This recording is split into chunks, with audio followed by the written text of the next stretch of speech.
This is the ordinary council meeting of Glamorgan Spring Bay Council, 22nd June. It's a little after 2.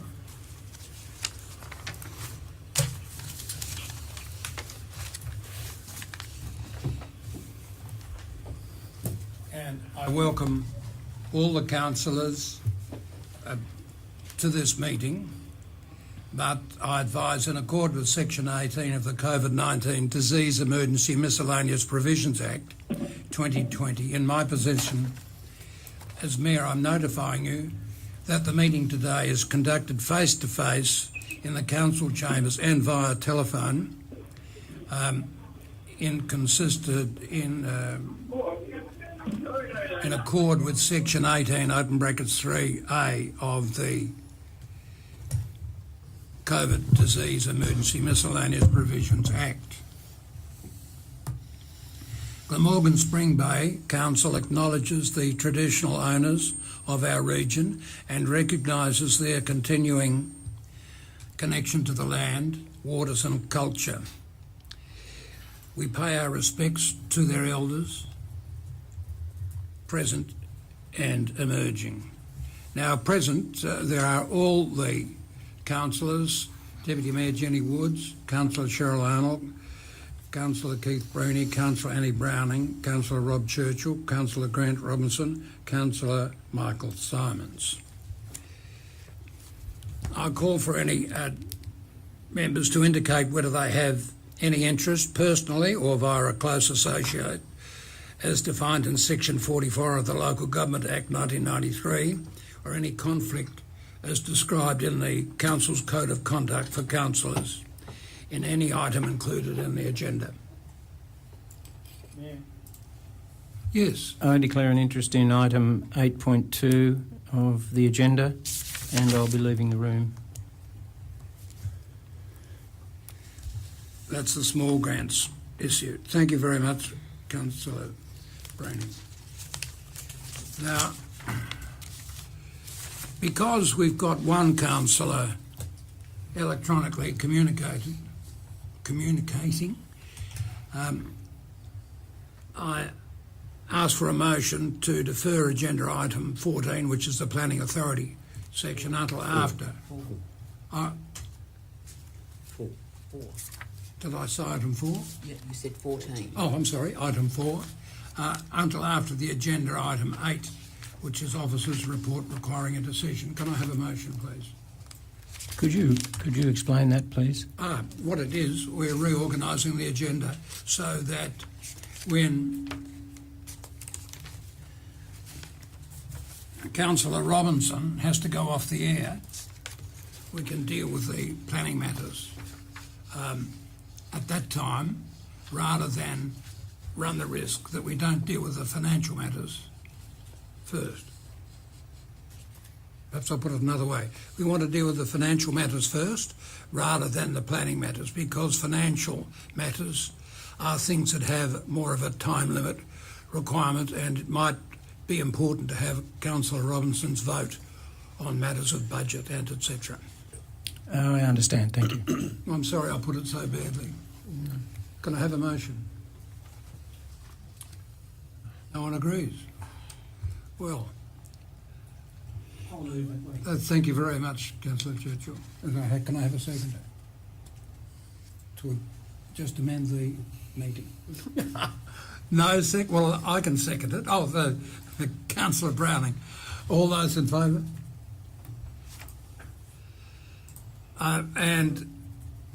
That's Councillor Robinson. You vote in favour. Against? 3 against. All the rest in favour. Against are Michael Simons, Councillor Arnold and Deputy Mayor Woods. So I declare the motion carried, so that we now can deal with the agenda in its changed form. Now, whereabouts are we? Confirmation.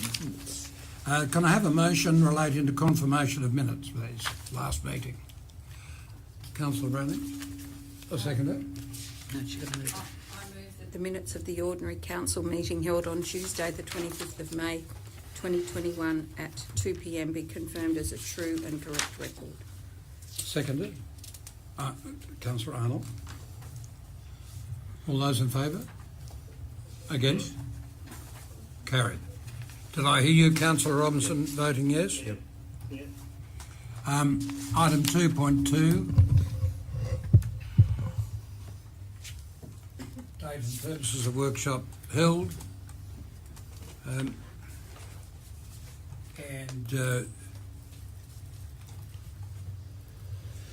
They're on page 6 and 7. Can I have a motion, please? Councillor Simons. The council notes the information. Thank you. Councillor Woods. Thank you. All those in favour? Against? Carried unanimously.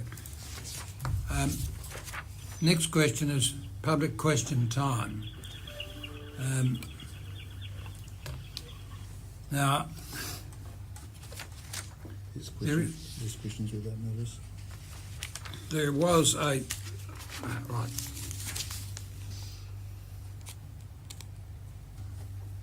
There's questions without notice. I'll read them out. All right, if you do that. That's General Manager. Thank you, Mr. Mayor. So there are a few questions without notice, and I'll read them out in the order that they were received. Ms. Jen Hackett, question. Despite my questions that have appeared in recent agendas and our correspondence off agenda, I still do not have some of the information I've been asking for. Firstly, please list in Australian dollar value the residential general rates per Glamorgan Spring Bay Council rate region for the 2021 financial year. I acknowledge you have provided me, off agenda, percentages for the breakdown. That is not the information I requested. I do believe it has been clear in the past that I was seeking dollar values of this breakdown. At the recent Community Connect session in Coles Bay, I was informed that this information was easily obtained. It was the commercial portion of the rates that was difficult to obtain from your systems, and you have provided me that off agenda. As you will no doubt take this on notice, I'm happy with either budgeted or actual for the 2021 financial year, given we are now about to enter a new financial year. The response, the General Manager will provide a written response for ordinary council meeting to be held on Tuesday, the 27th of July, 2021. Second question, also from Ms. Jen Hackett. Please list the general residential rate breakdown budgeted per Glamorgan Spring Bay Council rate region in Australian dollar value and budgeted for the 2022 financial year.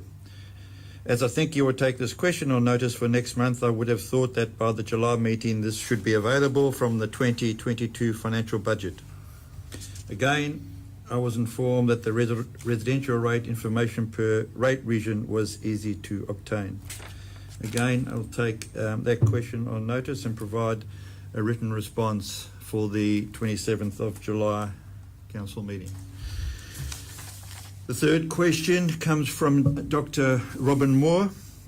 In reference to your media release rate model change dated June 18, please clarify the indicative property value on which you base your statement that, in inverted commas, more than half of residential ratepayers will see their general rates decrease or increase by less than $3.85 per week. The response to that question is, for a property currently paying $1,114 in general rates, such as Dolphin Sands, this would equate to a residential property with an AAV of $16,770.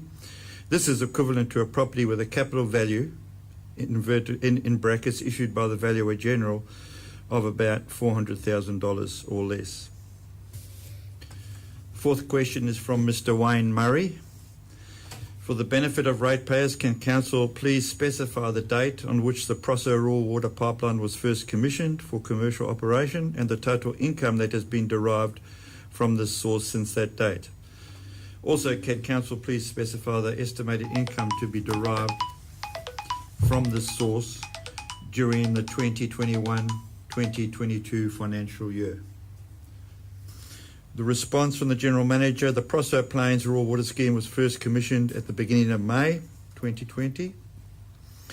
In the 2019-2020 year, Tassal paid $83,984.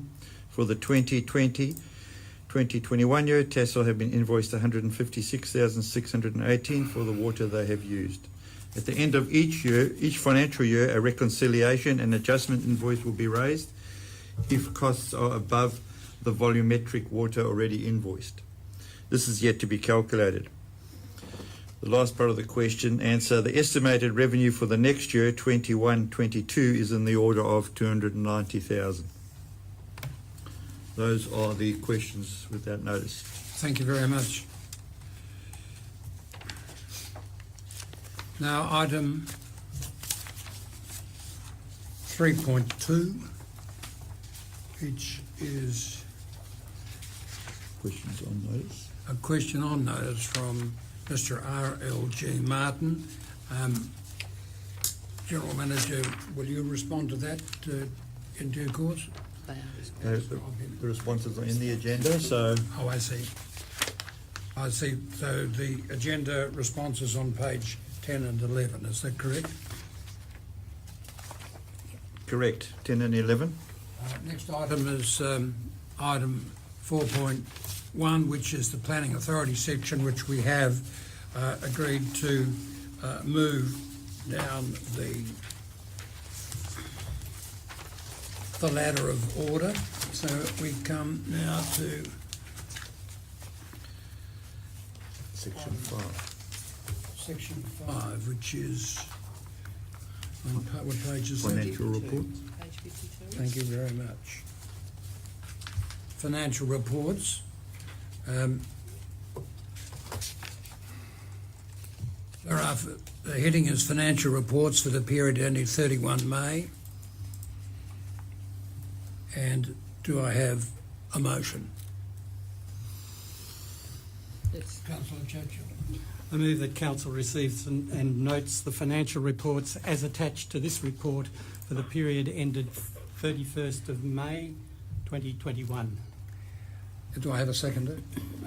Deputy Mayor Woods. Any discussion? Either for or against? Will I put the motion? All those in favour? Yes. I declare it carried unanimously. Our next item, I think, is item 6, which is minutes of the Coles Bay Community meeting. Is that correct or not? Section. It's been withdrawn. Sorry. It was withdrawn, I believe. Oh, has it? Oh, well, it's in my list. And the next one is... Well, the follow-on is elder care. Is that not right? Yes, that's correct. 6.2. That's item 6, elder care. A report. Can I have a motion, please? Councillor Wood. Thank you.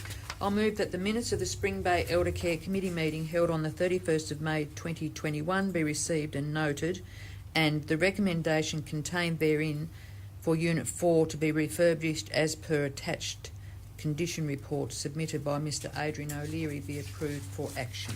Can I have a second? Oh, Councillor Brandy, thank you. Can I just make a comment?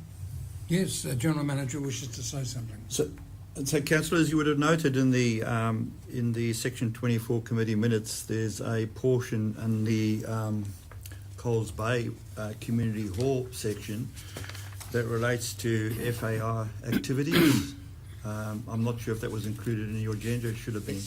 I think I just want to make the point that at some stage in the future. Just make a point here Yes, that yes. we're actually dealing with agenda item 6.2, not 6.1. No, I'm talking about. Well, I take that. I'm just talking about Section 24 committees generally. With section 6.2. Yeah, well, Councillor Arnold, I accept your point of order. General Manager, if you could deal with that later. So we're still at item 6 about the elder care unit recommendation. Yeah. And any further discussion? I put the motion. All those in favour? Yes. Carried unanimously. Now, the next item, I think, go on. Can I just make a... Go on. Greg, yes. Well, General Manager, you wish now to speak, Sir. please do. Sorry, I jumped in a bit early there. The point I'm trying to make with the additional information, councillors, that's been provided by the FAI group under the Coles Bay minutes, Community Hall minutes, is that I think when you read that, you can see how easy it is to digress from the terms of reference, if you like, for the Section 24 committee. I'm sure that discussion or that item on their minutes doesn't fit within the Hall Committee's remit. So it's a good point in time just to highlight that at some stage in the near future, as we've discussed earlier this year, Council's going to need to revisit all the Section 24 committees, the terms of reference thereof, and have a workshop on that, so that we just remind ourselves and the respective committees of the original terms of reference, if there were, and remind ourselves of the need to adhere to those terms of reference. Thank you. Thank you, General Manager. Item 7, Director, Works and Infrastructure, report from our Director, Peter Porsche. Can I have a motion? Councillor Simon? That council notes the information. Can I have a seconder? Councillor Arnold? Any discussion? Other than... Yes, please. Yes, thank you, Mayor. I would like to acknowledge that Mr. Porch, this report is just really, really informative, and we can actually see what's being done within council on the other side. Thank you, Mr. Porch. I think everyone would concur with that comment. Absolutely. All those in favour? Against? Carried unanimously. Now, the next item is 8.1. 8.1, Water Management Plan. It's Officer's Report requiring a decision. Can I have a motion, please? Yes. Councillor Arnold. Thank you. Thank you, Mayor. I move that Council write to the Minister responsible for the Water Management Act 1999 requesting the allocation of funding and resources to develop and implement a water management plan for the Swan River as a matter of urgency. 2, Council write to the Minister responsible for the Water Management Act 1999 requesting the allocation of funding and resources to develop and implement a water management plan for the Apsley and Prosser Rivers and to review the Little Swamport Water Management Plan 2006. 3, Council write to the Minister responsible for Dipitwi requesting that the requirement for metering, monitoring and enforcement on all irrigation licence offtakes on all East Coast waterways is progressed as a matter of urgency. And 4, Council write to the Minister responsible for Natural Resource Management Act and request the prioritisation of funding for a statutory water management plan for the Swan River. So, Thank you very much. Can I have a seconder? Councillor Browning. Would you like to speak to the just motion? ever so briefly, Mayor. Firstly, I'd like to thank and acknowledge the Director of Works and Infrastructure for his advice in relation to this matter. I have removed the last 3 words in relation to NRM South because I don't believe NRM South is responsible for developing statutory water management plans. It is a process that is managed by Dipitwi. I don't believe Council has either the power or authority to suggest to Dipitwi that they undertake the task through NRM South, and it is probably an unrealistic objective. So I think recommendation 4 has enough strength without those words. So I just seek Council's support in that. Does anyone else wish to speak in favour of the motion? Councillor Churchill. Yes, I think it's not that long ago that this went before us before, didn't it? I believe, if I may, Mayor, I believe so. It was a year or so ago that this all went through, and I thought this process was underway.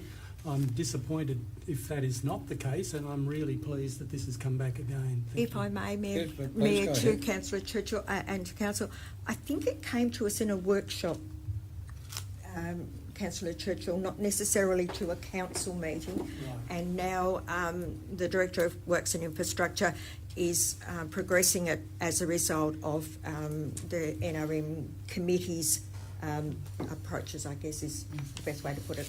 Thank you. Is there any other discussion on the matter? Yes, Councillor Browning. Mayor, yeah, I'd just like to say it's a really good time too now when we've actually got a flow in the river to be pushing this along to try and get the government to do these recommendations. Anyone else want to say anything? You'll have a right of reply in just a minute if you wish. Yes, Councillor. Thank you. Woods. Yeah, that's it. On page 63, there was, in one of the paragraphs, at a public meeting organised by DePeewee held in Cranbrook in February 2019, the lack of monitoring and accountability of historical licences was front and centre of discussions, with councillors present offering to seek funding to purchase meters for the irrigation offtakes. It is noted that I didn't attend that meeting. However, I need sort of some reminding of the fact that I thought there was some funding sought for the meters, and I'm quite happy to be corrected, councillors, if anyone can sort of jolt my memory. Yes, Councillor Browning. Yeah, I was at the meeting and there was no funding available for meters at that stage. Okay.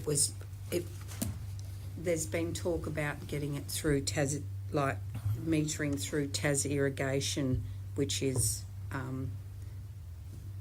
the ones that run our water scheme, but that's up to individuals, and I think the majority of people at that time decided that it was too expensive and wasn't worth doing. So, Thank you, Councillor Brown. Anyone else wish to talk to the matter? Well, I put the motion. All those. I'm sorry. Reply. No, it's not necessarily a closed debate or reply. Well, It's please just, speak anyway. I'd just like to speak to Councillor Brownie's comment.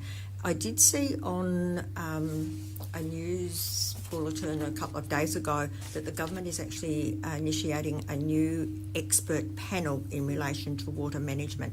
So, as Councillor Browning has rightfully identified, this is probably an opportune time to be writing these letters. Thank you. If I may make a comment, I think Minister Guy Barnett's in charge of all that. He is And indeed. writing the letter is a good idea, but perhaps a direct oral connection with Minister Barnett might also be of use. Any other further comments? I put the motion. All those in favour? Against? Carried unanimously. Thank you for that. That was a very important factor.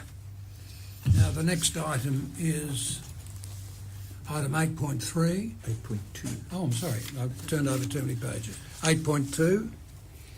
The Councillor Brownie has absented himself from the room as he has declared an interest. So this is application under the Community Small Grants Program East Coast Community Arts Initiative. Can I have a motion, please? Thanks, Councillor Arnold.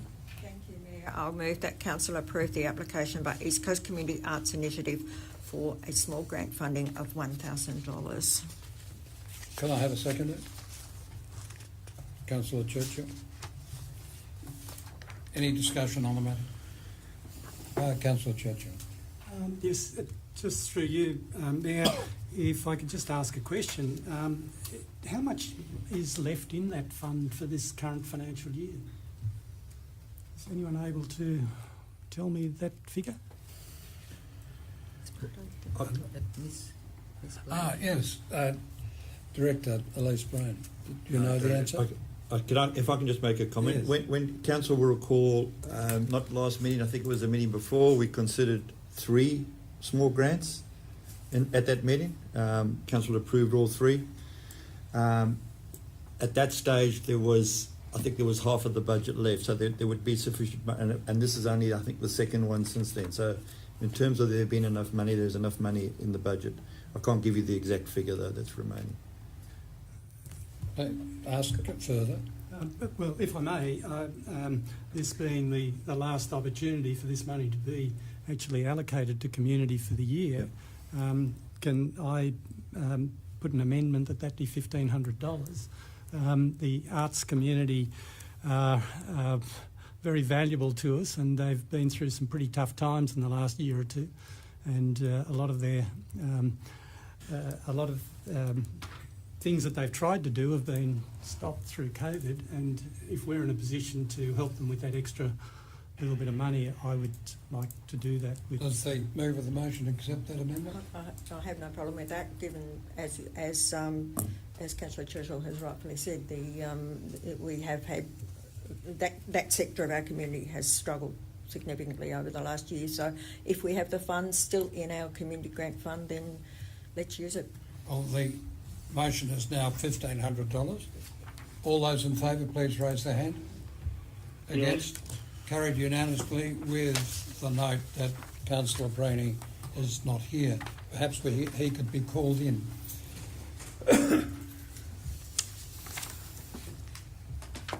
Now Mr. Mayor, before Yes. Councillor Brennan comes back in the reports for community grants we traditionally received, and I fully understand that our reports have changed a wee bit in recent times, but we always used to get a little graph of this is how much money we had in the fund, this is how much we spent, this is how much we've got left. And so maybe that might be something that could come in under the risk considerations little graph that's in there now. So that it does answer Councillor Churchill's question within the agenda. Thank you very much. It's a very good idea. General Manager, could you please see that next time these sorts of things come before us, we have that graph? Thank you, Councillor Arnold. And you might like to tell Councillor Brennan the outcome. Tell Councillor Brennan the outcome of the meeting. Oh, yes. Quite right. I've been reminded, Councillor Brainy, that that the motion did not pass in its current form. It was passed at $1,500. Thank you, councillors. ECOIC thanks you on my behalf. Now, next item is 8.3. I keep saying 18 and Warnershford. Now, this is the question of the budget, 21-22. And it's a detailed document, which I've read, and till my eyes turned in circles. Can I have a motion? Councillor Brenning. Sorry, Councillor Churchill, I'm sorry. I move that Council by absolute majority adopt the 2021-22 budget as attached to this report. Can I have a seconder? Now I've got it right. Councillor Branning. Any discussion? Yes, Councillor Chair. Necessarily have a discussion, Mayor. I have some question, a question, and I just want to know if it's going to be corrected in our final document. The year-to-date figures in the P&L in the draft budget are shown as at the 31st of March. Then we go to the cash flow in the budget, and it's shown the year-to-date actually shown as the 30th of April 2021. Then the statement of financial position reverts to the 31st of March. Now, if we've dealt with figures in our financial report that were to the 31st of May, and my question is, will the figures in the budget be updated, the year-to-date figures be updated to the 31st of May, or at least updated to a specific date instead of 31st of March on this page, 30th of April on this page? That's a valid question. I asked our consultant accountant, Marissa Walters, to answer that question. Thank you, Mayor. It's actually the way the budget comes. Can you hear me? There we go. Delay. The way the budget templates come together, it's actually not very easy to update those figures. What we do as we progress, the main figure that we're looking at is the forecast for 30 June, which helps form the budget. And where there's material changes since March, we do update that, but we leave the actual just as a reference in a point in time, and often that isn't even shown. In other organisations, the main two columns are really the forecast for 30 June and then the budget for next year. It's actually not a simple process to update those figures without accidentally causing an error. If I may, Mayor, thank you, Ms Walters. I appreciate that response. You said about material difference. Well, in the profit and loss that we dealt with in our financial, it said for the 11-month end of the 31st of May was 12,660,000, and yet the figure that's shown in the budget that we're dealing with now, it's at the 31st of March, it's $12,010,000, which, in my head at least, is a fairly significant difference.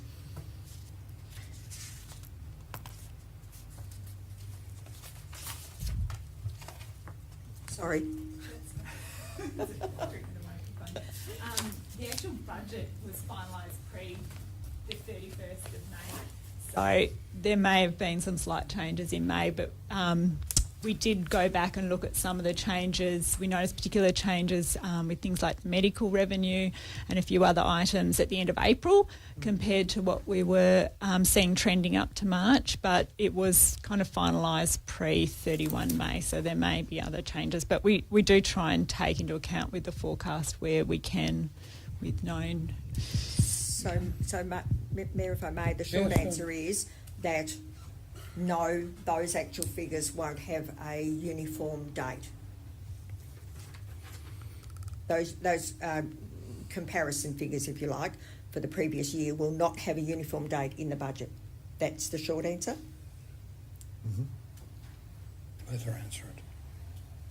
If it would make it easier, Kira, I would probably suggest updating the cash flow to being March so that it's all the same point in time, if that is easier and Will clearer. it make any difference to a material difference to the outcome to our budget?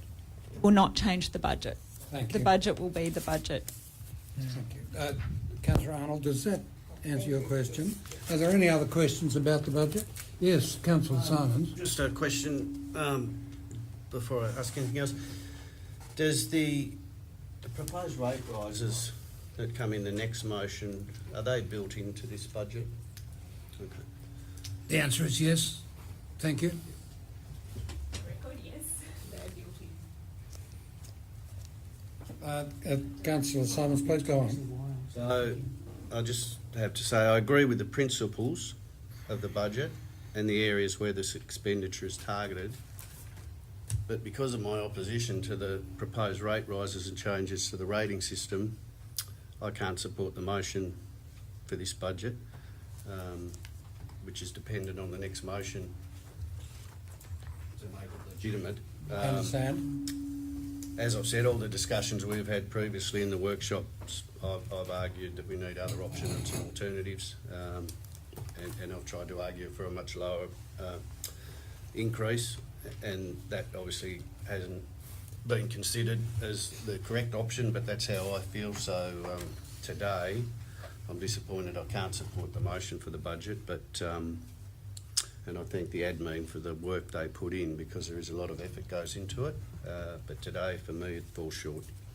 Well, Councillor Simons, thank you very much for letting us know your views on the matter. It's much appreciated. Does anyone else wish to have any discussion? Councillor Churchill? Yes, I would like to say, Mayor, there has been a lot of work go into this budget, and it's more than just what's gone into the budget. At last we have a long-term financial plan. We have that attached to some very important documents which include our asset management plans. We now have a very, very strong base for the calculation of our budgets, and I believe that our budgets now are going to be based on something, well, they're only ever an estimate, but they're based on something now that is really substantial, really well thought through, and has placed council already in a financial position where at least we understand our financial position. Up until now, we've largely been guessing our financial position, and at this point in time, I think this budget really fits the purpose for which it was designed, and it has been calculated for a small deficit at the end of that period. I think that's correct, is it not? And I think that's very appropriate, that we haven't tried to force this budget into a situation where we're gleaning a huge profit at this time. I don't like that term profit in these things. I believe it's only a surplus anyway. But I would just like to thank the staff for putting this together so well, and I think, as I've already said, very appropriate for our current situation. Thank you. Thank you very much, Councillor Churchill. Now, does anyone else wish to make any comment about this motion? Bearing that in mind, I put the motion. All those in favour, please raise their hand. Yeah. Those against? Did I hear? Yes, he's in favour. I heard a yes on the telephone. Yes. Thank you very much, Mr. Robinson. So the motion is passed with support of all councillors, save Councillor Simons, who voted against the motion. Thank you all for the hard work that's been put and a lot of thought that's been put into this. It's not an easy issue to consider, no matter how you look at it. Now, the next item is 8.5. 8.4. Oh, I'm sorry, have I? No, keep jumping. The rates. Turning over two pages at slipped. once. Yes, 8.4. The rates, charges and policy. Do I have a motion? Councillor Rennie. I move that Council adopt the rate and charges policy attached to this item. Any other support? Motion and support? Second? Sorry, seconder. Councillor Churchill. Now, anyone wish to speak in favour of the motion? Councillor Bruni. Thank you, Mayor.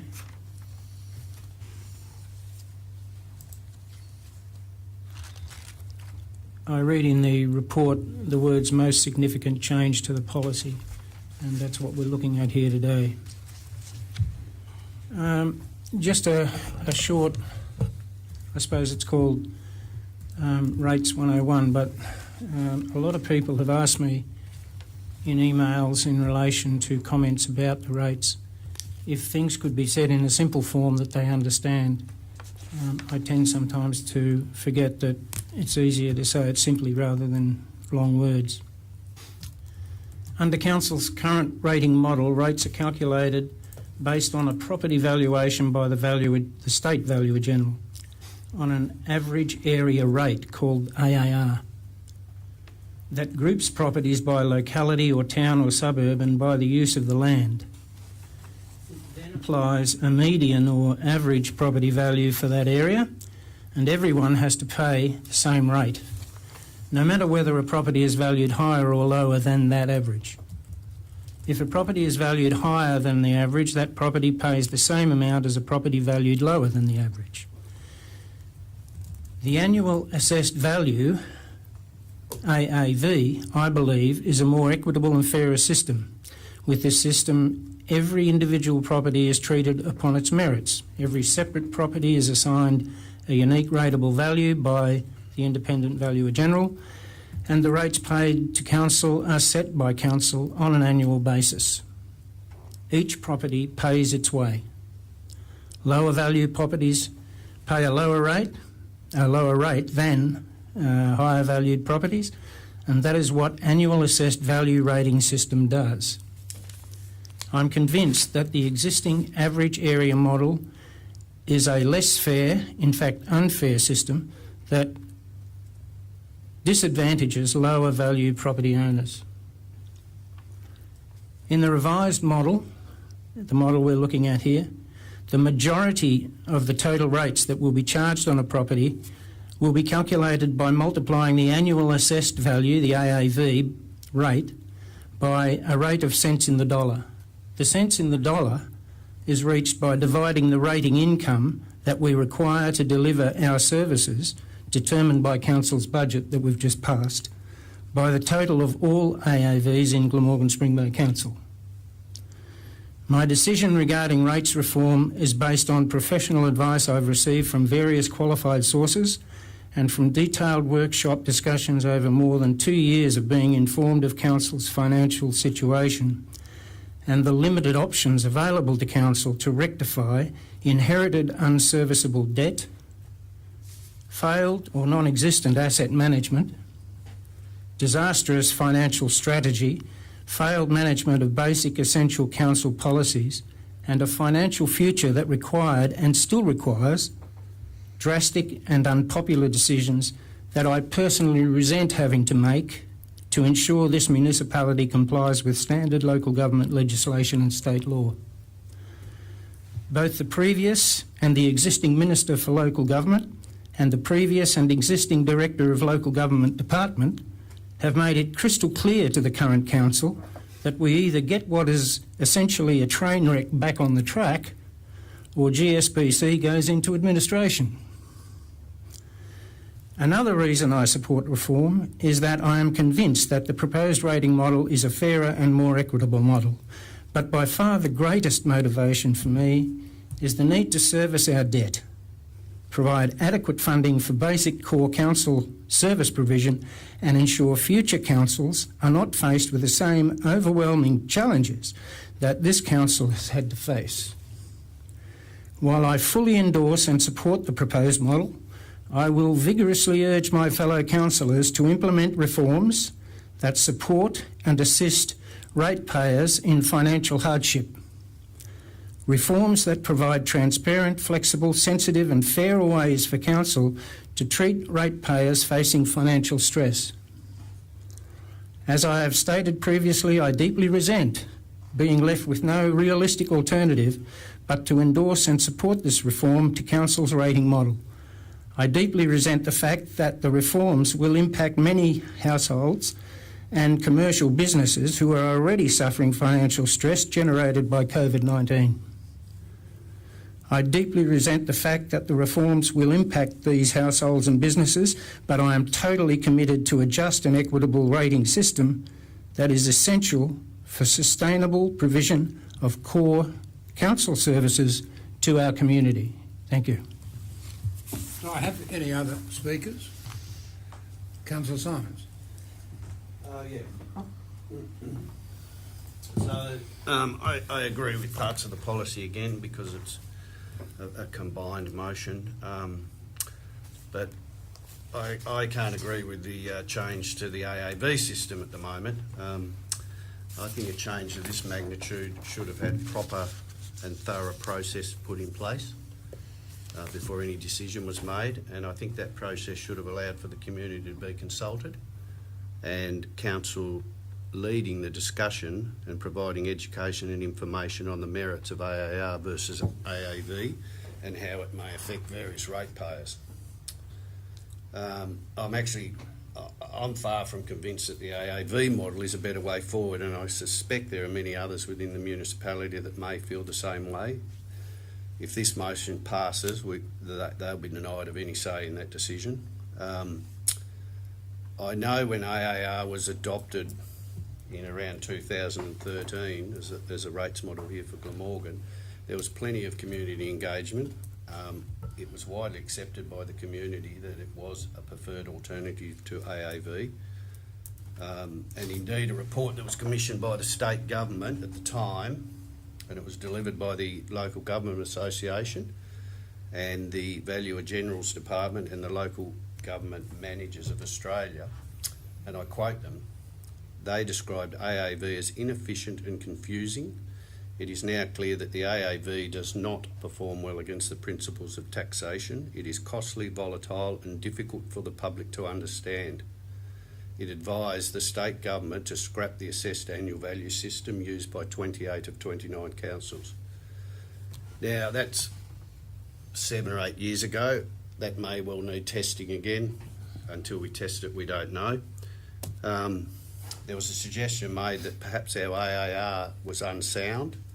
That should have been tested, but it wasn't. It was just a comment that was made, and I would have liked to have seen whether our system is sound or not.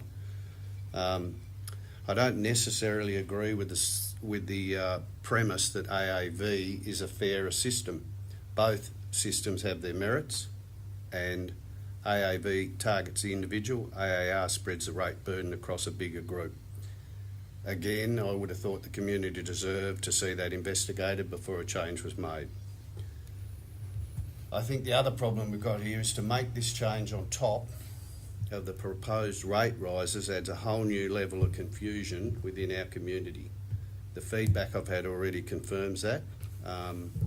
Some will see big increases, some will see no increases, some will see a decrease. I think broadly speaking, if we're targeting a 15% increase in our revenue, if 50% of the ratepayers don't have an increase in rates, I assume we've got the other 50% picking up about 30% of the increases. So it's become quite skewed initially, and I think there'll be a lot of feedback coming back to us on that. I think if council was to endorse the proposed rises of 15%, it can still be achieved under the current AAR model.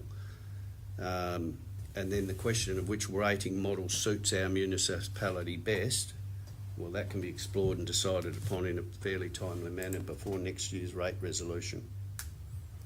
Thank you. Are there any other speakers that wish to speak on this? Thank you, Councillor Arnold. Thank you, Mayor. Whilst I supported the budget, and the reason I did that is to allow the staff to undertake the capital works projects that will be funded mostly by grant money from the 1st of July. Because without the budget, they really are quite stymied in what they can do. But I'm not going to support this motion. I'm concerned that a policy is being presented to Council to facilitate a change of rate modelling that will be discussed as part of the rates resolution. There is little doubt we'll be accused of making decisions behind closed doors without undertaking proper consultation on this matter that will significantly impact a sector of our community. I acknowledge that I have participated in workshops where this matter has been dealt with. I further acknowledge that I did say in those workshops that I had no issue with changing our rating model. What I do have an issue with is the speed with which we've chosen to do it. I admit I was unaware that Council was not abiding by the Local Government Act in issuing AAR rates each year, but I find it interesting the matter has not been raised by the Local Government Division. Over the many years we've done it, despite Council needing a certificate to be issued by them. I know on that basis that we've not abided by the community consultation process that has taken place in the AAR model. I understand that to go through the AAR process again this year would have had a significant impact on our timing for cash flow. Rates are a property tax, not, as I've been told consistently in workshops in recent times, not a fee for service. But I question how many in our community actually recognise that. It is argued by many that AAV is fairer and more equitable, as those who have higher capital value AAV homes can afford to pay higher rates, while those in smaller homes receive some benefits, in many cases a decrease in their rates. I will add here that my husband and I were having a conversation about this, and I suggested to him that our rates may go down. And he very eloquently said to me that the chances of them going down to any great degree that would keep me in lipstick for longer than an hour, longer than a year, I should say, was probably fairly remote. And he's probably right. As elected members, we have all had communication from concerned community members about the rate increase. The community feedback I've received suggests that people prefer the AAR rating model, and a $200 increase across the board would have been accepted. By contrast, a 12 or 13% increase in the proposed AAV model has met with hesitation and criticism, especially when the long-term financial management plan suggests that type of increase every year for the next 3 years. I'm sorry, but I just can't support this change in policy. Thank you very much. Any other speakers? Councillor Churchill. Yeah, thank you, Mayor. There's a lot of things to be considered.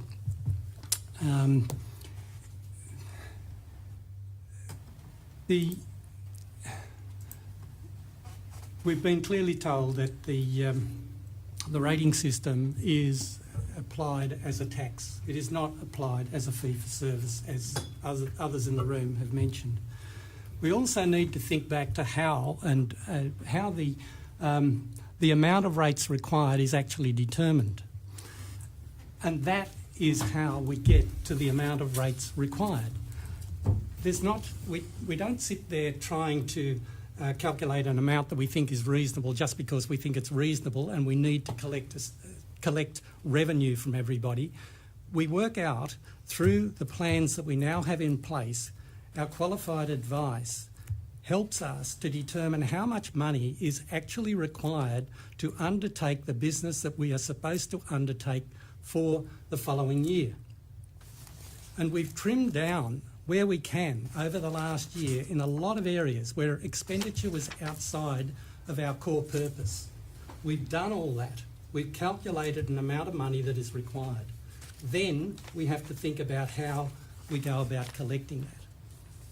We have considered two proposals: the system we were on, which was the AAR, and the system that we hope, or I hope, we might move to now, which is the AAV.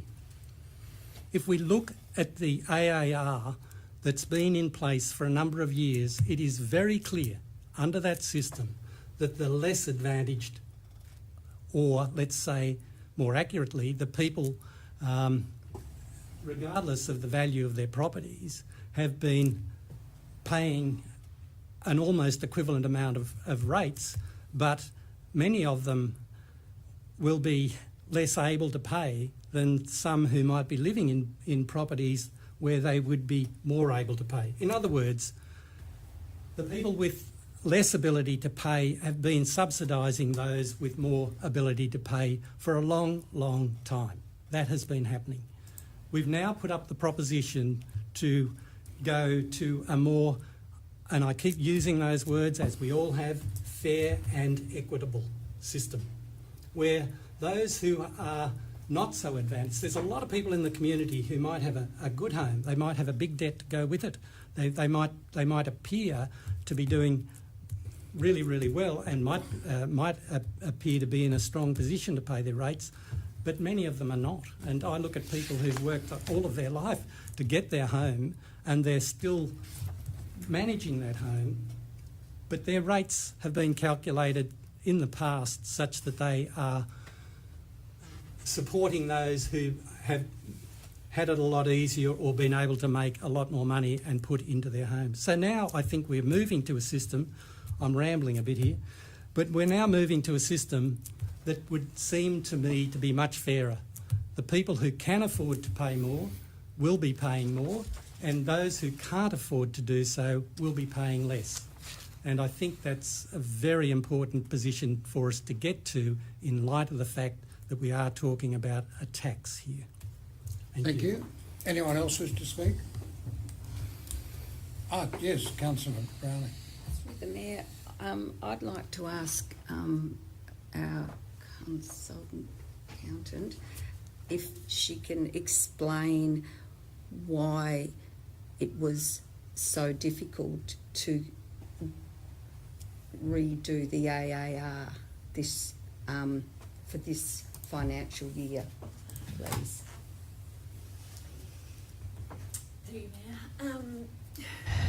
We certainly looked at staying with AAR and we recalculated that. So there is a requirement under the Act, and it's quite specific in the Act on how AAR is to be calculated. And that was one of the first fundamental things, were we calculating it correctly? And for us to move forward with AAR, we would have had to recalculate those figures, and we would have seen a movement in some towns from what we currently see, and a shift fairly similar areas to what we would see under AAV as well. The wealthier towns would have seen a greater shift up, no doubt, even with staying with AAR. The problem is everyone in those towns would have seen that shift up, not just some. Then we had the challenge of complying with the Act to implement it. It would have meant going... Firstly, we needed further legal advice, and Council at the last workshop considered whether we continue down that course or move forward in a different direction. So it would have meant getting further legal advice and highly likely going through a lengthy community consultation process and then an application to the Minister to get a certificate to continue doing AAR, and we would have been looking at least a July meeting before we could make a decision on the rates going forward. Thank you very much. Anyone else wish to speak? Well, yes. You go, and I'll be last. Thanks. Councillor, would you please? I didn't okay. see you put your hand in front of me. Hit me No, over that's the ear okay. if I don't see the hand, please. That's fine. Look, I truly struggle with this. I would prefer that there be community consultation like there was with regards to the AAR when that came in. And with my decision today, I'll please some and offend others, and for that I can only apologise to the ones that I do offend. You needn't However, apologise. there is a decision that has to be made today. The qualified advice that we've been given throughout the last month or so with workshops and also conversations is to be applauded by the staff, and I thank them very much. I also acknowledge the emails and correspondence that we've received from ratepayers throughout the municipality. And I haven't responded to the latest ones, however, I do acknowledge them. There's a big question for me with regards to doing this without community consultation, but there is also a really nagging question to me to previous councils and also the local government division with regards to the certificate that we are supposed to have had in place over many years, and all of a sudden this is the first time I've ever heard that we needed to have this certificate and I do apologise, Ms Walters, what is it called? The certificate for rating with AAR. How is it that over the years that I've been sitting on this council for a long time, and I've made decisions obviously I thought were informed, qualified information, and made those decisions, and now we have this certificate, this certificate that I was not aware of. That is one of the reasons why we need to. Well, one of the reasons that is stated that AAV is a better way of going. How is it that as a councillor of however many years I've been on council, that I was unaware that we needed to have this certificate, and now that we have,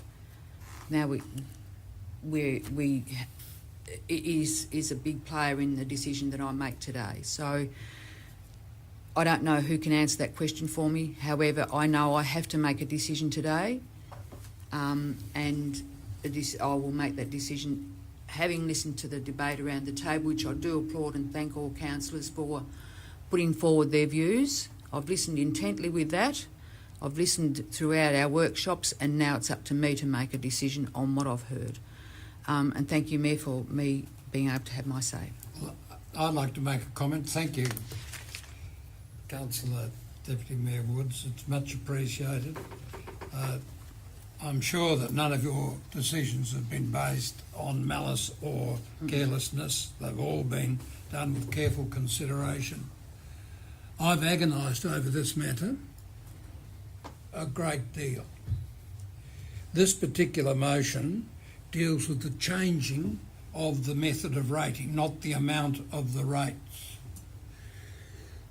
It wasn't until very recently, after the last workshop, that the formulation of the proposed motion was effected, and thus it came into the agenda, which made it very difficult to even raise the question of rates at the Community Connect meetings.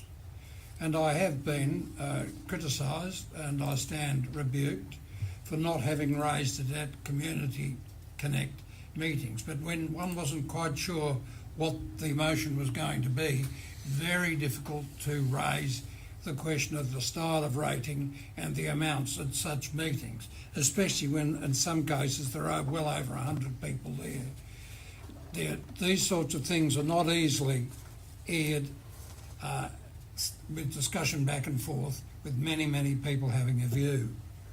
Now, the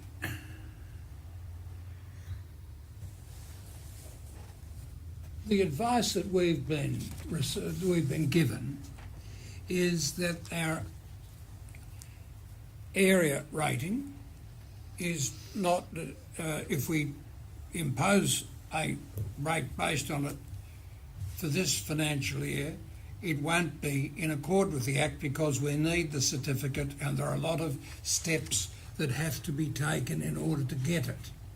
It's not a requirement under the Act, if my recollection is right in reading it, that we have to get community consultation to change to the rating system that I'm told 28 out of the 29 councils now used, assessed annual value.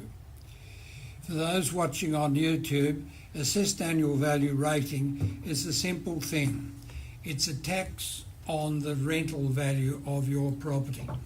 So if you get $100 a week assessment as the rental value of your property, then you might get taxed $6 a week or thereabouts, or less, or more of that rental value. So that's what it is. It's a tax on the rental value. It's not a tax on the fact that you have your property in Bicheno or Orford or Reben or Triabunna, and you pay the average of the costs of operating plus a bit of tax for that particular area. Yes, yes, please. Is this qualified advice, or the advice we're getting here is? Well, I'm only explaining in lay terms, but I understand the AAV rating system is. I don't think it's a matter that requires legal interpretation, but I'll delete the rest of the comment about AAV. We've heard about the budget. We need an increase. If we impose an AAV, if what our qualified advice does say, we can't do it immediately without getting a whole lot of things done by the Minister. And we're right at the end of the time to impose a rate. We'll have no rate if we cannot impose an AAV rate. And it seems to me we must impose a rate. It's going to be too late to leave it until we go through a lot of procedure. We need the money. And if we can't do what we've been doing in the past, we've got to be able to do what we're able to do without having to go through all the procedures with the Minister and getting the certificates. I have no further comment to make. Anyone else wish to say anything? Councillor Brenny's a mover. He has. Well, do you want to write a reply, Councillor Brenny, or not? Councillor Robertson want to say anything? Oh, I haven't asked Councillor Robinson. Do you wish to say anything? Mayor, I think everything that I've wanted to say has been said, so I'll reserve my right not to say any more. Thank you very much. If you could leave it there so we can hear. I put the motion. All those in favour, please raise their right hand. Yes. So there are 5 in favour. Those against? There are 3 against. The three against are Councillor Simons, Councillor Arnold and Deputy Mayor Woods. All the rest voted in favour. I say it out loud now for the purposes of minute taking records. I declare the motion passed. Can I say something? Yes, now Councillor Woods wishes I to... would like it noted that it was with reservation that I voted the way I voted, but I did. Thank you. Thank you. None of us have found it easy. No. Now, that leaves item 8.5, which is the question of rates, resolutions, fees and charges, which is the necessary consequence of the passing of the earlier motion. Can I have a motion on 8.5?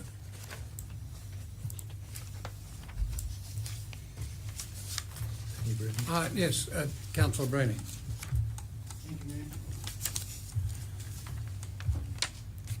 I move that Council, by absolute majority, adopt the Glamorgan Spring Bay rates resolution for 2021-22 as attached to this item, and 2, adopt the fees and charges register for 2021-22 as attached to this item. Can I have a seconder? Councillor Browning. Now, any discussion? Yes, Councillor Browning. Can I just say briefly, thank you, Mayor. I think my situation has been made clear from what I was speaking to the previous item, 8.4. The fact that the rates resolution fees and charges is as a result of that. I feel that I could simply reiterate exactly what I said before to support what I'm putting forward now. Thank you. Thank you. Does anyone else wish to say anything? Well, yes, Councillor Simons. Yeah, I've just got a little bit to say. Again, please say it.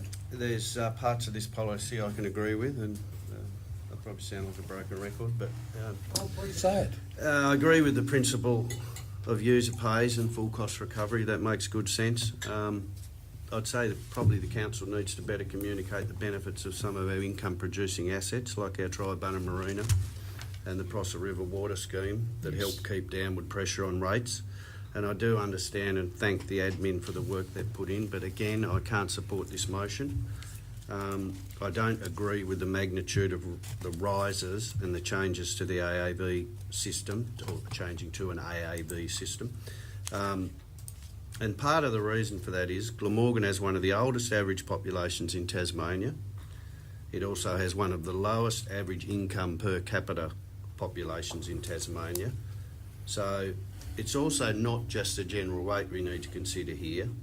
We've got an increase in, well, not so much this year, but we've had an increase in our Medicare, our medical levy. Our base levy is going to go up, and that will add to the overall rate burden, as well as the other costs that are around at the moment that are all putting pressure on people's finances within our municipality.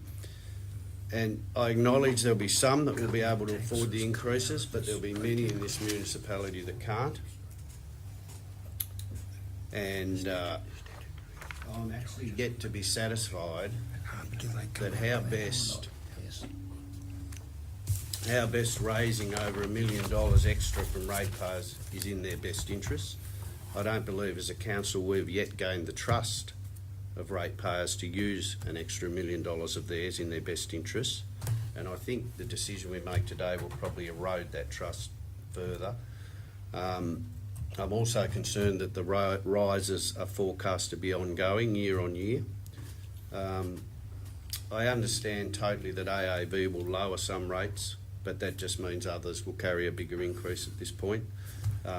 And as I said previously, the increases proposed are actually much easier to understand under an AAR system initially.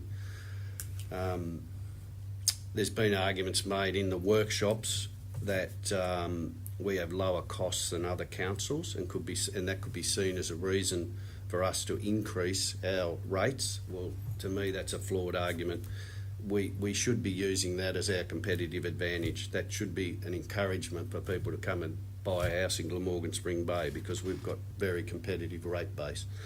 And I'm actually yet to see solid evidence that that is the case, that our rates are cheaper. We're not necessarily comparing apples to apples under those comparisons. In this rates and charges resolution, under the risk consideration, it says there may be some members of the community who do not support the proposed recommendations, which could result in negative publicity for council. Mitigation treatment sums up what should have been done. Explain the rationale as to the reasons and ensure that adequate information is provided to the community. I'm not against making the hard decisions, not at all, but the hard decision here is probably not to support this motion. It's clearly not in the best interests of our ratepayers. Does anyone else wish to say anything? Councillor Churchill. Yeah, thank you, Mayor. I'd just like to say that I think that it is in the best interests of our ratepayers, this resolution. This is formulated with a lot of thought and a lot of things that have been put into this. It's just too much to go through in this forum to explain how we've arrived at this position and why we need this. The long-term financial plan, I think, is an incredibly easy document to understand, and we've only got to look into that. We can see why we're in the position we're in and a formula for how we get out of that. Now, that's been put to us. There are probably other ways to do this, but it's been put to us that we're going to need a considerable rise this year and possibly a considerable rise next year. This will be assessed year on year. We don't know what next year's will be, but it's forecast that it will be a considerable amount next year. But in a period of 4 years, we should be able to get back to somewhere near normal function with reasonably low increases each year after that, right through to year 10. And considering the burden that we've had to sustain through a couple of bad decisions, I believe, and I'm beyond defending those decisions from the past. There were two here that were just mentioned by Councillor Simons, the marina and the pipeline, neither of which, to my mind, or to the knowledge that I've been given, have actually given us much downward pressure on our rates to this point in time. I would have, in fact, said the opposite. I'm very happy to be challenged by our qualified advice if they can tell me different to that. Ms Walters might like to comment on that, but to this point in time, I don't see that the pipeline or the marina have returned us an actual profit over and above their actual costs. Well, thank you for that. I'm not going to ask Ms Walters to talk about that because that's a question of a budget, and the budget's been dealt with. There are decisions made in the past. I have not analysed them, and they're made in the past, thus we are saddled with all their burdens and all their benefits.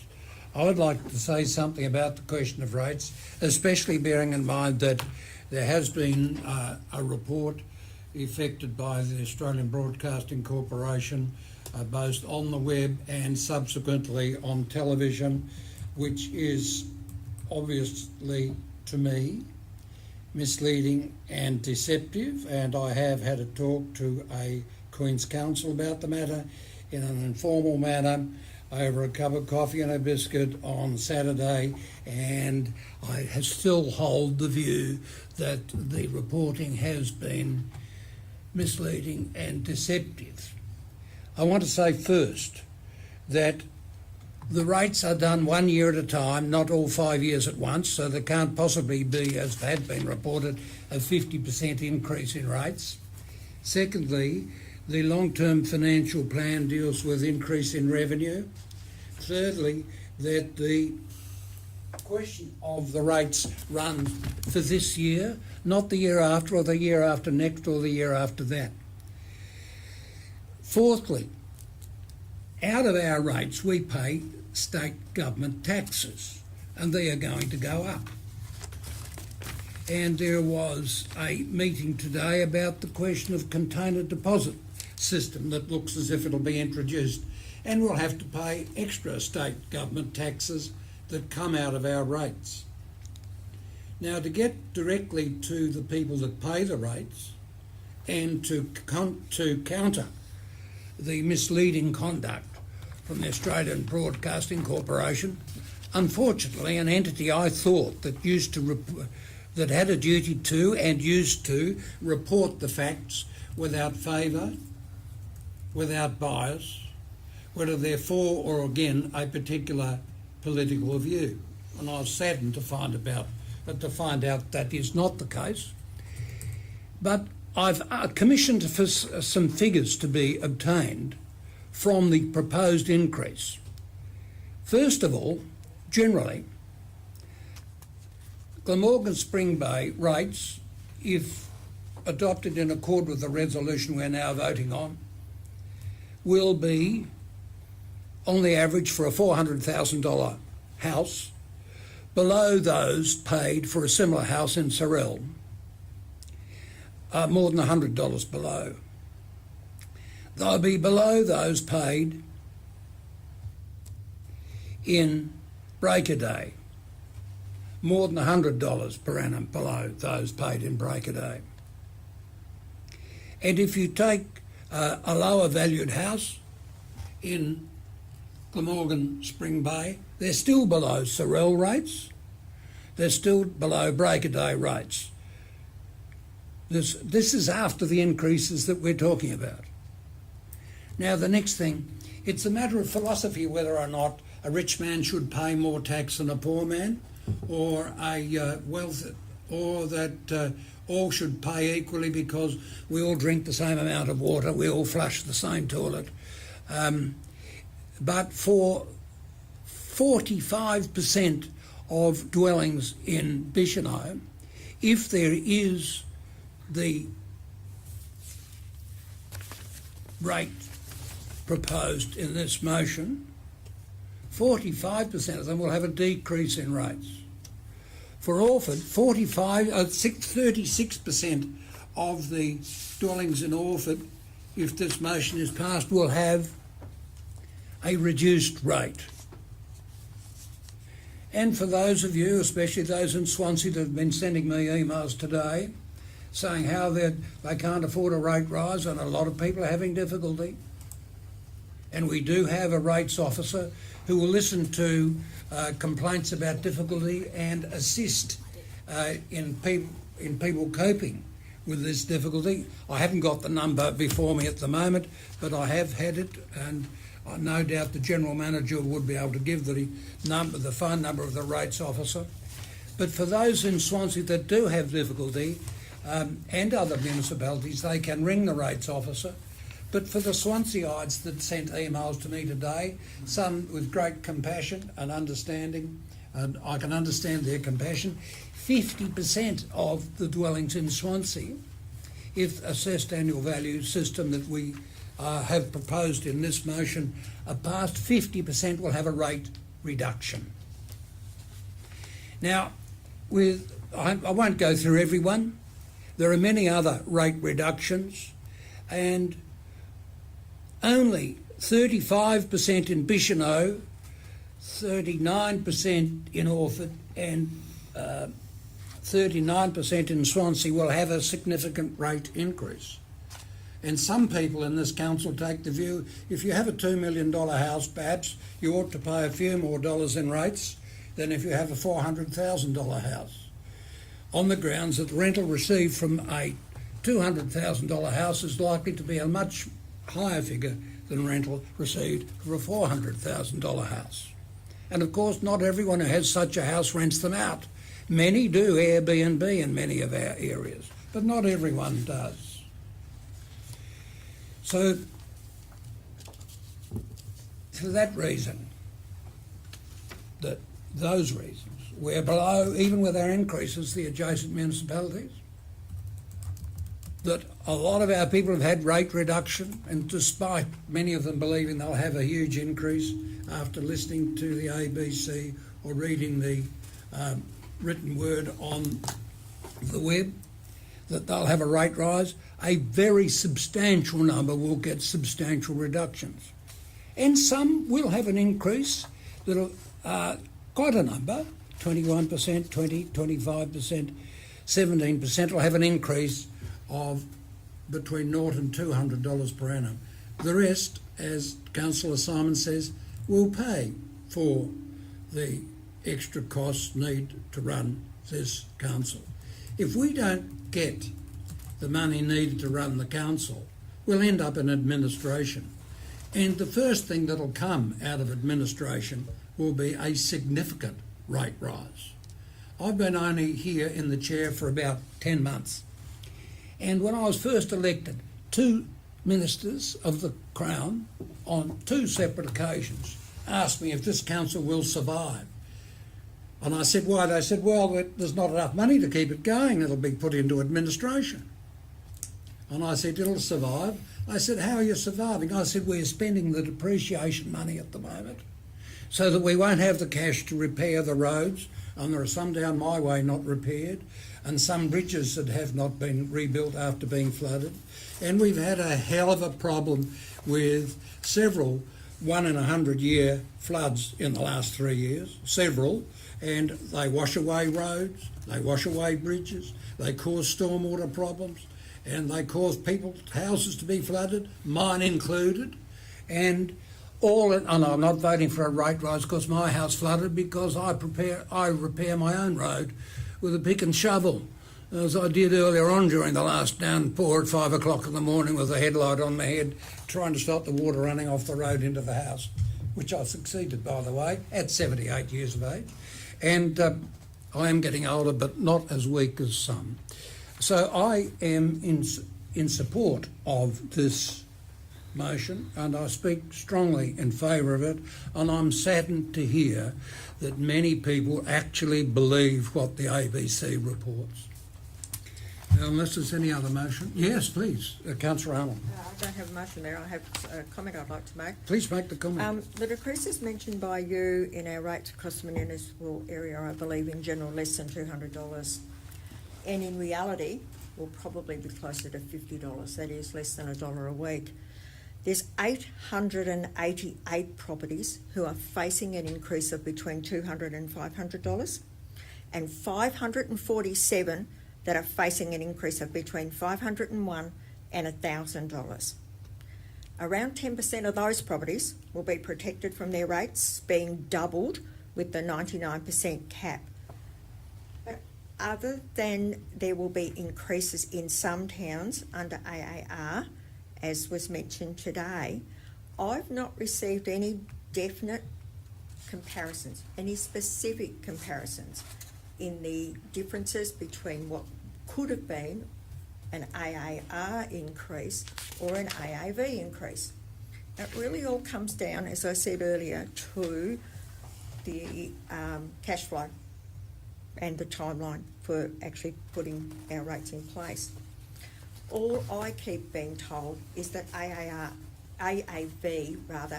is better. It's a far more equitable system for people who have lower valued homes. I'm yet to be convinced. I'm sorry. Thank you, Councillor Arnold. Thank you very much. Our qualified advice says we can't do an AAR anyway. So I have actually a comparison table prepared by Office of Council, which I will table to go with the minutes. Now, I'm going to put the motion. All those in favour? No, I'd like a I'm sorry. response. Right, reply. Councillor Browning. Thank you. Thank you, Mayor. Some matters were raised by other councillors, and I'd just like to address a couple of them. what does concern me, and I understand the concerns of councillors who realise that there is an issue in relation to elderly, people who could quite easily be seriously stressed by this, depending on the value of their properties, and that there is quite a substantial number of those people within our municipality. And that there are others, as well as those who, elderly or otherwise, will sustain what they would consider and general people would consider to be serious financial pressure in relation to any rise to rates. And to say that I'm concerned about that is a gross understatement. And the very next item that's on the agenda is a matter of interest to me, and I'll be speaking to that. But in this instance, I reiterate what I stated previously, and it is a response to that question of councillors being concerned about financial pressure on those who can sometimes least afford it. While I fully endorse, and this is a repeat of what I stated in the first comments that I made, while I fully endorse and support this motion, I will vigorously urge my fellow councillors to implement reforms that support and assist ratepayers in financial hardship. I don't just mean passing a rate relief policy. I mean completely reconsidering rate relief to those who deserve it, because that's the way that you eliminate most of the issues that you will find in relation to putting up your rates. It's a financial burden. The reforms need to provide transparent, flexible, sensitive and fairer ways for council to treat ratepayers suffering from financial stress. Now, it can be done. The great thing about it is that it usually is at the cost of the federal government or state government, but generally the federal government. For example, I was confronted with an email during the week from a person who has a veterans card.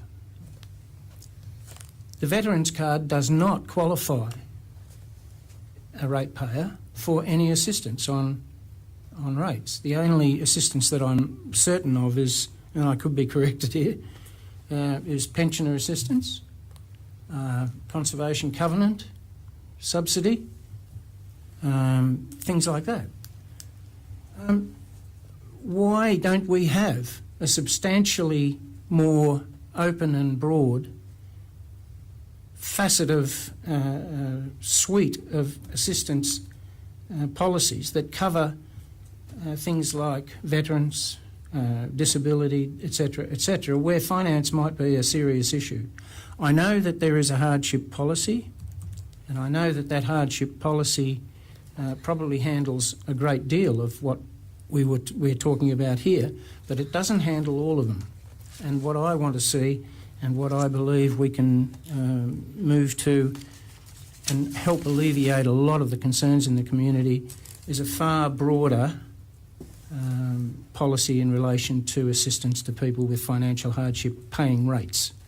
I don't mean to be a benevolent society, but there are legitimate rate stress people out there. Thank you very much. That might be a matter to be raised for a further meeting. Now, I'm going to put the motion. All those in favour, please raise their right hand. Against? I declare the motion carried.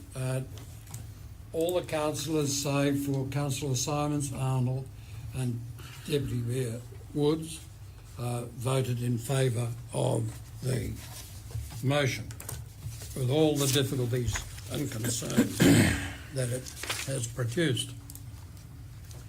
Now, the next item, 8.6, Relief for Community Groups Policy. Can I have a motion? Councillor Churchill. I move that council by absolute majority adopt the rate relief for community group policy as attached to this agenda item. Seconder. Deputy Mayor Wood. Anyone wish to speak to the motion? Or again? Yes, Councillor Arnold. I don't necessarily want to speak against it or for it. I did ask the General Manager a question as to why we would not combine our current rate relief for community group policy and our rate relief for religious groups. No, I'm sorry, I shouldn't put the General Manager right in here. I did in fact ask Ms Walters and copied the General Manager to it, but I didn't get a response to and I don't mean that in an embarrassing or derogatory way to Ms Walters. I just didn't get an answer as to why we're not combining it. Well, thank you for making that comment. I will say that I did send the email on a Sunday, so I don't blame Ms Walters for not answering me on a Sunday. Well, Councillor Arnold, thank you for that comment, but it's not really speaking to this motion. It's a very apt matter to take into account, and I'll ask that you get a response.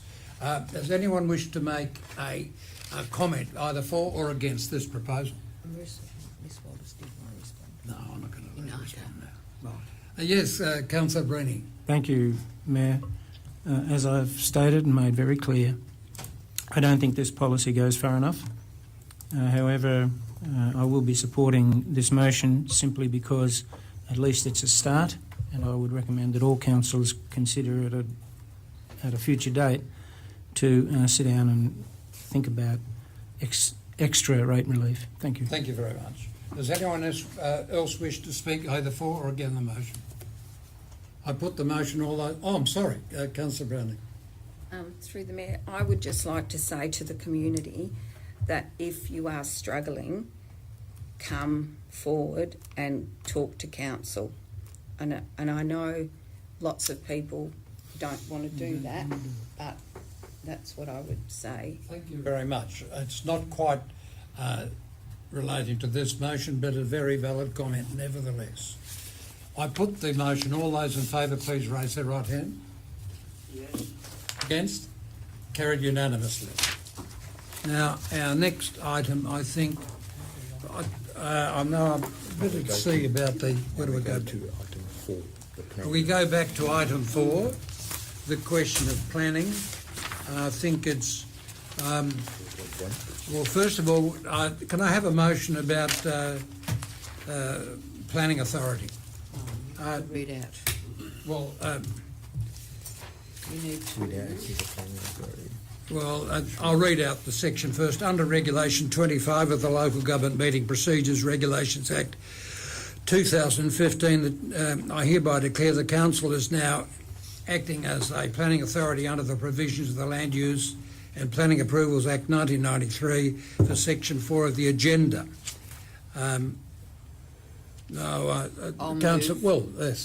Councillor Simons is going to move the motion. Thanks, Mr Mayor, that I move that council now acts as a planning authority at 3:38. And I see that Deputy Mayor Woods is seconder. Now, I put the motion. All those in favour? Yes. Against? Carried unanimously.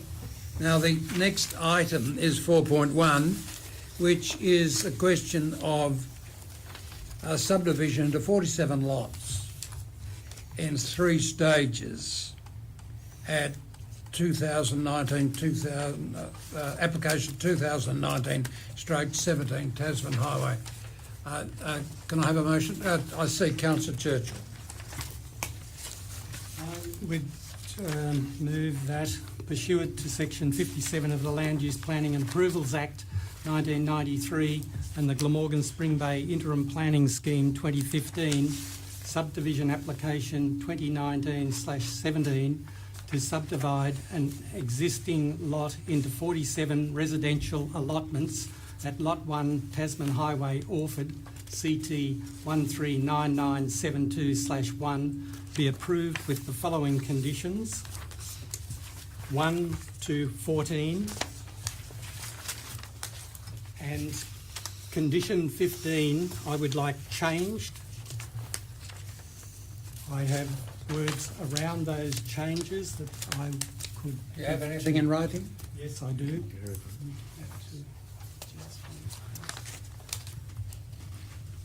Perhaps you could read those conditions out.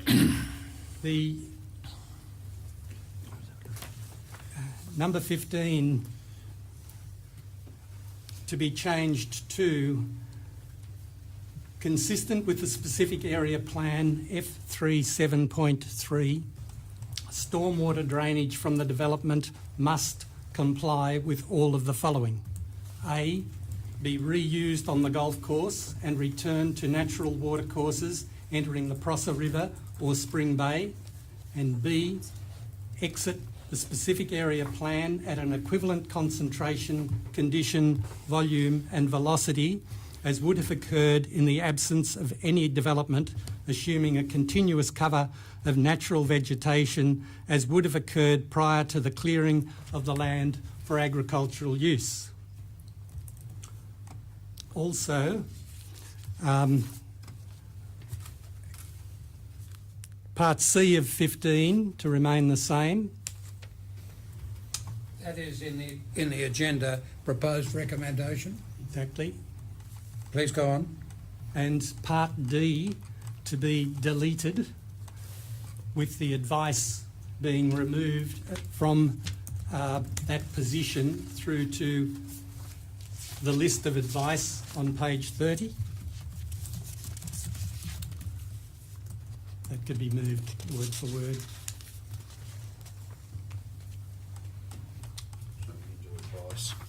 Yeah, the advice to be removed.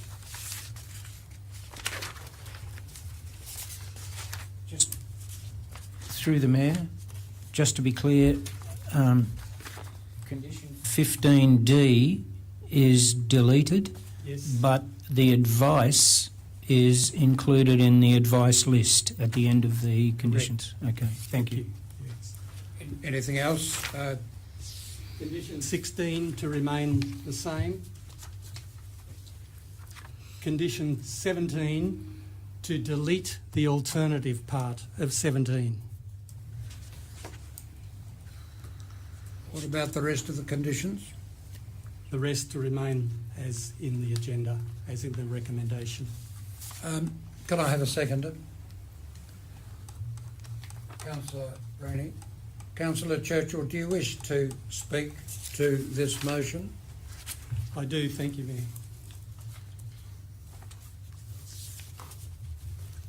Firstly, I would like to say that we need residential subdivision. We all agree that more housing is required in our community and in this state. There is no question of that. I am in full support of residential subdivision as a principle.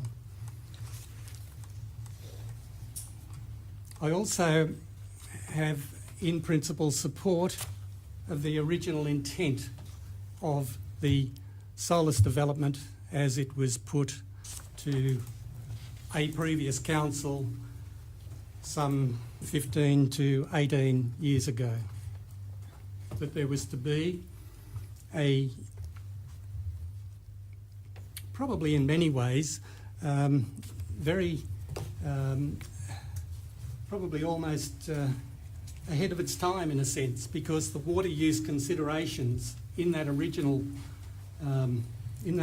proposal were for the water, stormwater and wastewater to be used within the precincts of the SAP.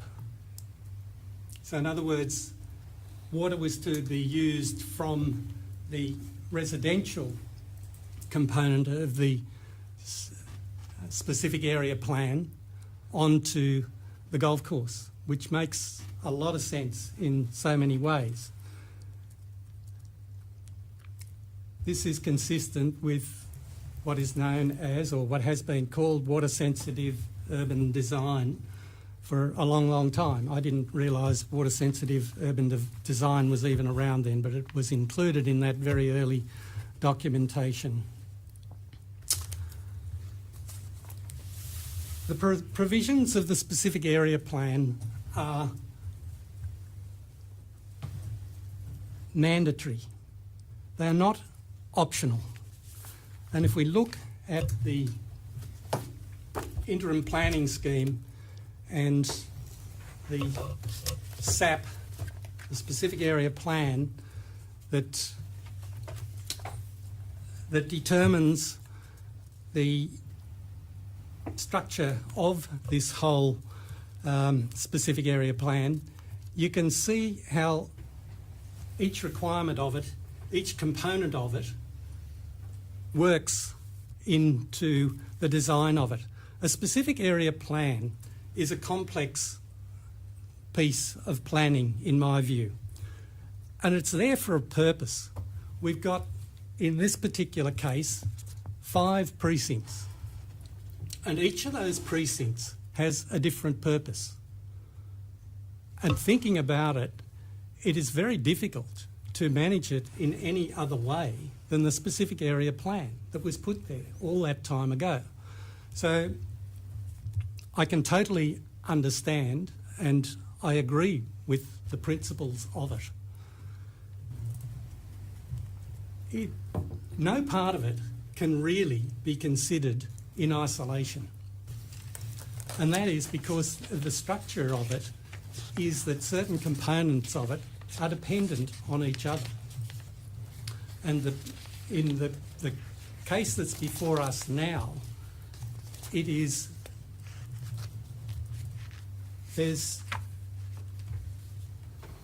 a desire to take the stormwater from the area where these 47 houses are to be constructed and put into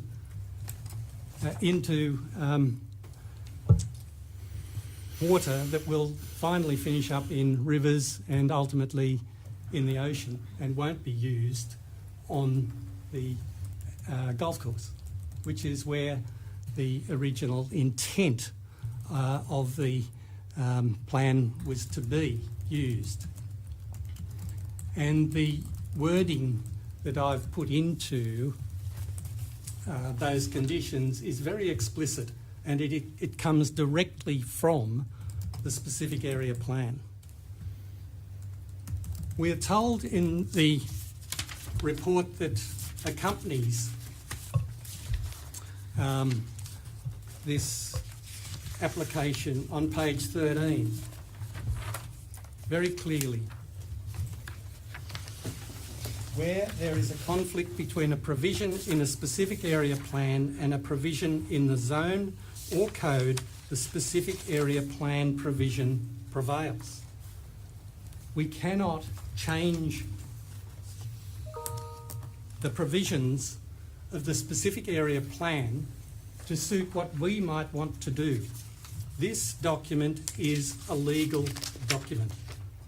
We are required to undertake planning for this development as it is stated in the specific area plan. It can't be interpreted any other way. It is mandatory that that be done that way.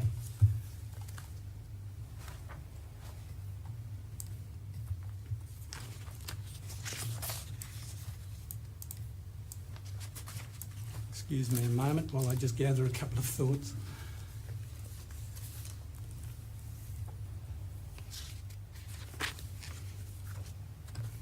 For this subdivision development to proceed, it must be consistent with the planning scheme.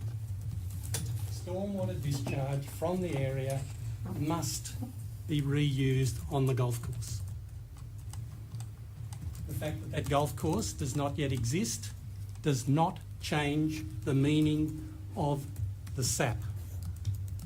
Therefore, the golf course must be constructed and the stormwater directed to the golf course either prior to or by completion of the subdivision of any residential lots. That's about all I have to say at this point, and I would like the right to close. Anyone else wish to say anything about this motion? Yes, Councillor Bruni. I seconded the motion because it was a solution to a problem that I had, very similar to Councillor Churchill's concerns in relation to my historical understanding of the Louisville specific area plan. The one thing that does trouble me is the fact that this subdivision, if taken separately from anything else, is it's basically what you call a no-brainer. It's very good, and the conditions are excellent. The problem is that as a planning authority, I find it very difficult to come to terms with approving any subdivision that contravenes, or conditions in a subdivision which contravene a specific area plan. When you have a specific area plan and conditions that apply and requirements of that specific area plan stated or inferred or must or will or whatever, if you're going to change that, then my thoughts are, well, change the specific area plan. Well, the developer's not going to want to do that. That's an onerous task. Even on easy subdivisions. This is a much more complicated one. My support of the changes to conditions 15 and 17 have allayed my concerns with regard to the stormwater issue. I still have some serious concerns about matters in relation to water storage, but that's not part of this application that we're looking at, and therefore I'm not even going to go there, but those concerns remain and will continue to remain as development of this area proceeds. What I was concerned about when I looked at this was that this is the first of several stages of development that's going to happen here. And it's a pretty innocuous one. It's okay, the roads construction, they've agreed to do a roundabout at the end of the work. There's going to be good coverage. But there are concerns in relation to issues such as sewage treatment, use of septic tanks, when the SAP seemed to indicate to me that one of the major provisions of this specific area plan was an agreement to provide a rising sewer main that links into Taswater's network, and a $3 million loan or grant that was associated with that issue. That seems to be something that's been parked and could probably, be resurrected, but it's still another one of those cuts away from the proposal that was originally put as the Louisville specific area plan. The conditions, as I say, I believe that we risked, without changing those conditions, approving a development that contravenes the principles and requirements of the specific area plan. And I do believe that the specific area plan statement, re-stormwater, as stated previously by Councillor Churchill, that prevails. And we would not be ensuring that prevails if we had allowed for the stormwater to be treated in a very different way than was expected by the specific area plans. Thank you, Councillor Bruni. Does anyone else wish to say anything? Yes, Deputy Mayor Woods. Thank you, Mayor. I'd like to get some commentary from our planners with regards to the changes proposed in the conditions. Mr Woodward? Or Mr Bonner. Mr Bonner? In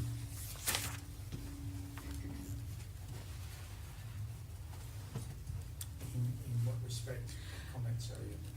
I'm looking for qualified advice in regards to those changes. Like, are they? Is it doable, or is it amenable to the plan, or?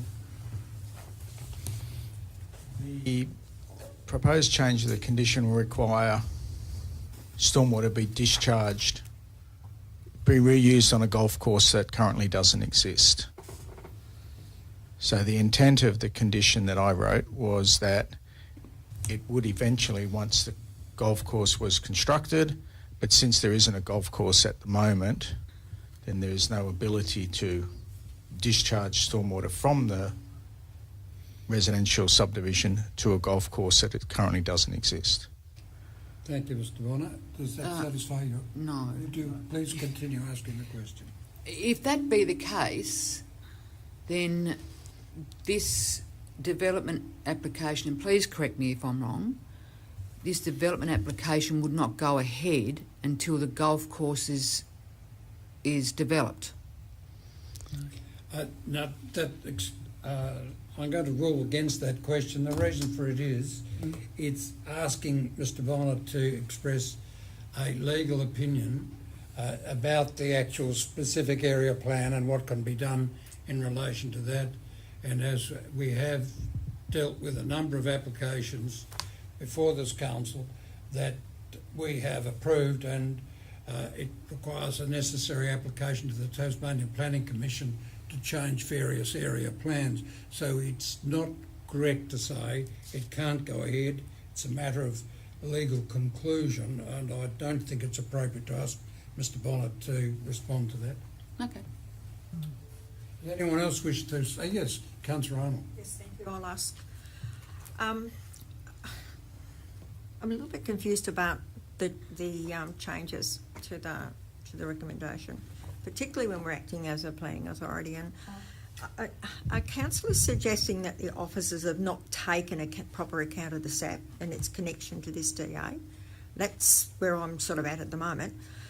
My understanding is that this is a standalone DA that fits within the specific area plan. So on that basis, I'm not prepared to make a decision on this matter without further written advice in relation to the connection between the SAP and this particular DA and the amendment as suggested or as moved. Further to that, we're required under the Judicial Review Act to provide a full statement of reasons if an alternative decision is made. And it could be argued that this is not really an alternative decision, although it is different to the recommendation. So I don't have those reasons to meet my statutory obligations when acting as a planning authority, so I'm sorry, I'm not sure how I'm supposed to vote on this. Thank you, Councillor Arnold. Very valid comment. We're in cleft stick, really. I can say that, first of all, Mr. Bonner's done a first-class job in analysing this application. It's exceptionally difficult. The proponents are particularly persuasive. They have substantial experience in dealing with these sorts of matters, both here and in the state of Victoria and possibly elsewhere. We are in a position where we have to make a decision.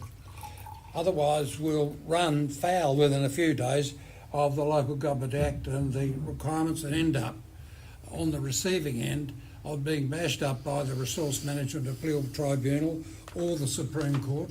I'm sorry, viewers, bashed up's not quite the right word, but attended to in an unpleasant manner, and it'll be totally our fault. If we pass this motion, then there are, and I'm going to, well, I won't say anything further because I want to address the point before Mr. Churchill has his reply. Yes. Mayor, with respect, to use your term, if we don't have a full statement of reasons for the changes to the conditions, aren't we going to be bashed up by the planning authority, by TAS Planning anyway? Because we're not going to meet that statutory requirement. Well, Councillor Arnold, that's quite right. I've prepared a memorandum, which I'll give you a copy, which gives a statement of the reasons succinctly. You have prepared it? Yes. It doesn't mean to say it's qualified advice, because I'm not currently a practising barrister. I'm sorry, Mayor. I'm not prepared to deal with this matter. I'll abstain from voting. Well, if that's the case, then you'll have to vote against the motion. But unless anyone wants to say anything apart, yes, Councillor Simon. Through you, Mr. Mayor, yeah, this is quite difficult, and thanks to Councillor Churchill probably for the effort he's put into the changes he's making here. I understand what he's saying, but to Mr. Bonner, will the stormwater be redirected? Is there provision in here for the stormwater to be redirected to the golf course when the golf course is constructed? If the intent of the SAP is that the stormwater goes to the golf course and the golf course isn't there, and you do the land allotments first, is it a temporary stormwater condition that's applied to those lots? The intent of the condition was that when the golf course is constructed, the stormwater system has been designed so that the stormwater can go to the golf course. Whether it could be tightened. And condition. Perhaps another question to follow on with that is it possible to distribute the stormwater on the open ground where the golf course is proposed to be at the moment without the golf course being there? I'm not a drainage engineer, so I think it's something that would come out in that more detail down the line of the stormwater system. Councillor Brady. Thank you, Mayor. I was just preempting exactly what our advice has just said, the planner has just said, in that the condition that's been amended requires that we comply with the SAP and that the stormwater be redirected to the golf course. There is no methodology applied in the condition, there's no timeline, and there is no requirement for the condition to show that in relation to this development, which I would suggest, if I was cynical, I'd say it's a gap that you could drive a truck through, but it complies with the SAP. And the developer, if he were to provide a design to the design engineers, stormwater engineer, that satisfied the condition, I would suggest that it's a possibility, but I'm just using my assumption in my experience as a civil engineer to say that there could be ways that stormwater could be directed to the golf course, but in a way that satisfied the developer as well as our condition on this application. Thank you. Anyone else wish to say anything? Yes, Councillor Woods. Thank you, Mayor. I am totally confused. I'm sorry to say this, but we've had this since Thursday last week, and of course we've had it the month before with regards to the development application. What I want to know is if this is passed with the amended 15 and 17, does that mean that the subdivision cannot be built until the golf course is built? Once again, it's asking the same question you asked before in a different manner. And I haven't got an answer. I'm haven't, sorry. Because it's a very difficult matter. It's illegal and probably a matter, and probably a planning matter that has to be considered by perhaps the Planning Commission. But how am I... Sorry, Mr Mayor, I'm sorry for sounding like I'm being argumentative. But how am I supposed to make a decision today on this with regards to this when I don't know whether it's a motion that is now has changes, and all credit to Councillor Churchill for the changes that he has, the work he's put into it. However, it's substantially changed what's been put in front of us, and we are now having to make a decision when I'm totally confused on something that has been thought of and planned of that changes everything within this within the drainage report, the drainage conditions. I, in my head, albeit maybe simple, I don't know, I don't care actually. The intent is, in my head, that if we pass this today with that condition change, it is forcing the developer then to develop the golf course before they can do this. Am I right in saying that? And that's not the intent of this. I know that the specific area plan, I know what it's all about, and I know that, you know, we've been wanting this golf course for many years. However, there is a start on developing that property, and now I'm sorry, I don't know how to vote. Don't be sorry. Please say what you think. Well, I just did, and I do apologise to everybody for my outburst, but oh my goodness me. Say what you think. We've had this, you know, for this is the second month in a row that we've had this brought to us, and now we are making a decision with substantial changes to a condition. Correct. And I don't understand. I do understand it, but I don't understand the intent. Now, Councillor Simons. Can I just ask another question through you, Mr Mayor, to the planner? And I don't know whether we can ask this question or not, but ask anyway. If it's invalid, invalid, it's invalid. In your professional opinion, how will the developers assess the new proposal and the amendments to this planning application? I rule against the question. It's a hypothetical. First of all, the motion's not passed, and secondly, it's a matter for the developer. Thirdly, I can see at least 3 routes for the developer to take.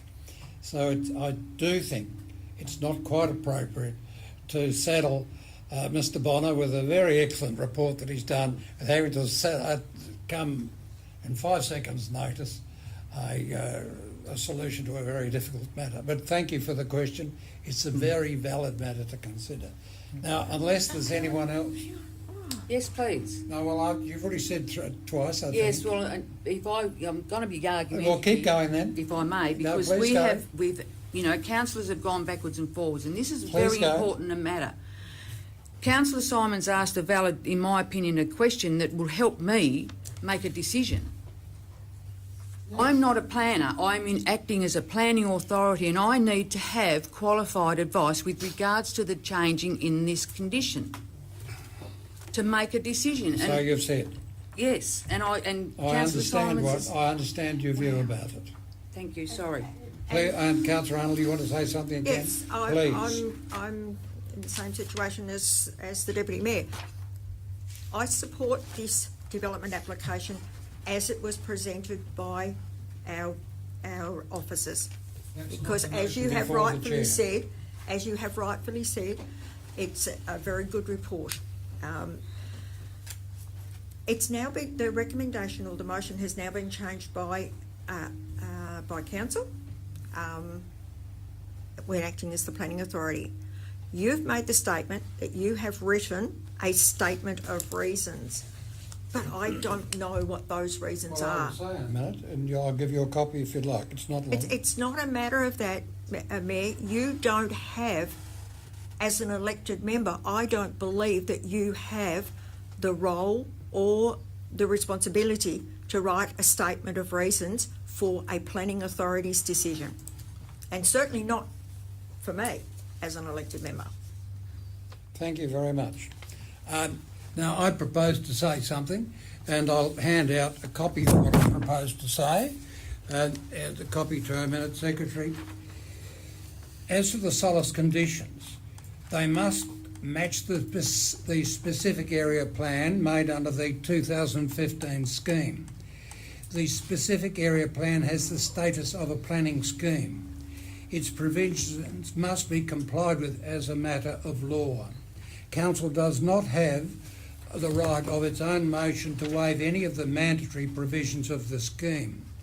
And I know of at least one case where a house was half built but deemed to be illegal because the council authority, acting as a planning authority, issued a permit authorising for the house to be built beyond the boundary setback provisions. It was taken too close to the shore. I think the house was actually pulled down in the end. A scheme variation has to be approved by the planning authorities, the Commission, the Minister, or the Resource Management Appeal Tribunal. Now, it's a very difficult matter. It might end up before the tribunal, but if someone, such as the representor who made representations in this matter, takes objection to whatever decision we decide, either for or against this today, we could end up before the tribunal. And that's all I have to say. Now, right of reply, Mr. Churchill. Yeah, if I might just close, there's something else I'd like to draw your attention to that is not directly related to the subdivision itself.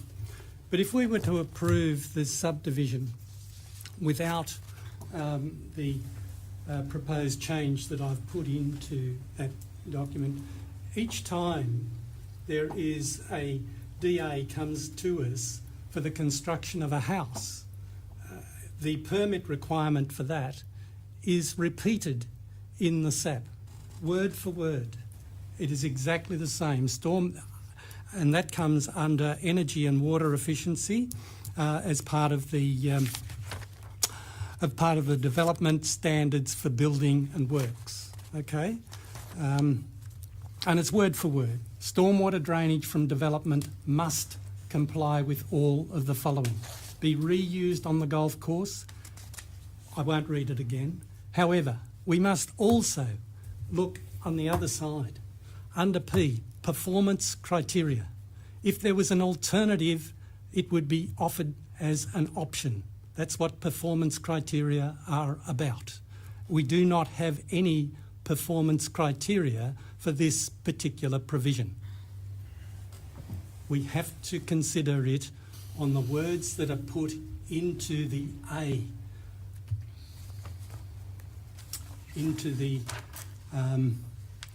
acceptable standard. So that, I think, is extremely important. I mean, if this was written in some other way and there was room in there under performance criteria and we didn't have to accept this as the only acceptable solution, then that's what we would be doing. We would be considering those performance criteria as alternatives.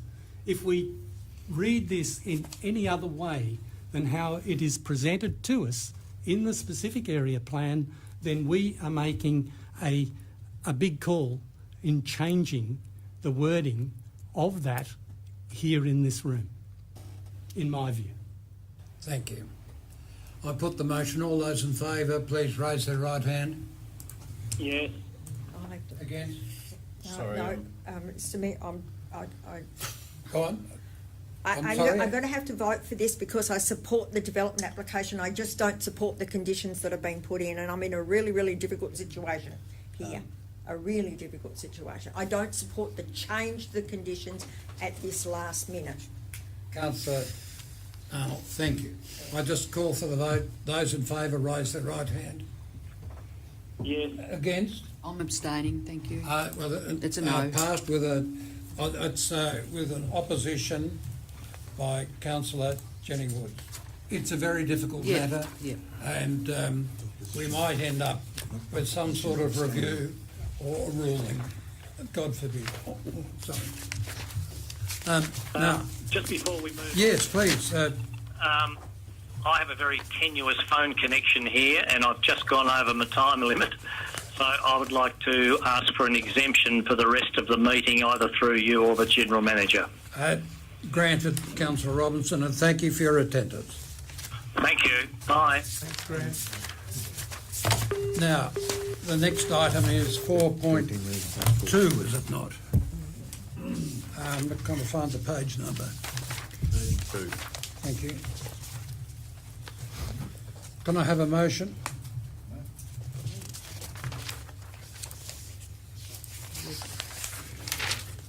Page 32, I think. Yes, I'll move that pursuant to Section 57 of the Land Use Planning and Approvals Act 1993 and the Glamorgan Spring Bay Interim Planning Scheme 2015 Development Application 2020/218 for a dwelling at 42 Gordon Street, Bishno, be approved subject to the following conditions, 1 through to 7.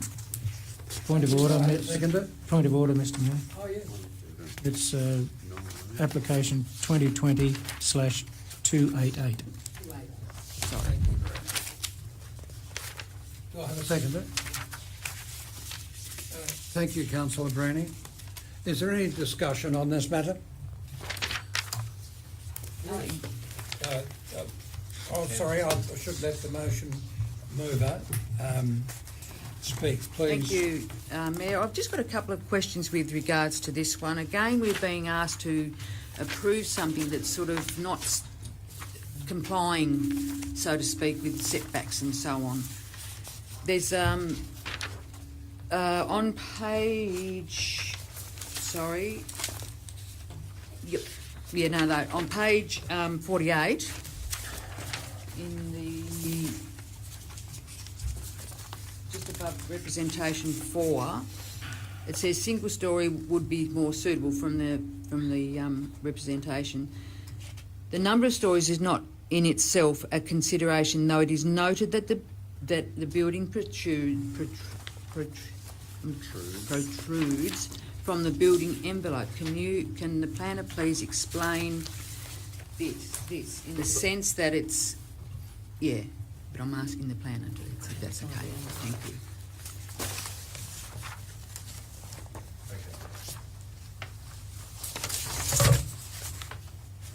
Through you, Mayor.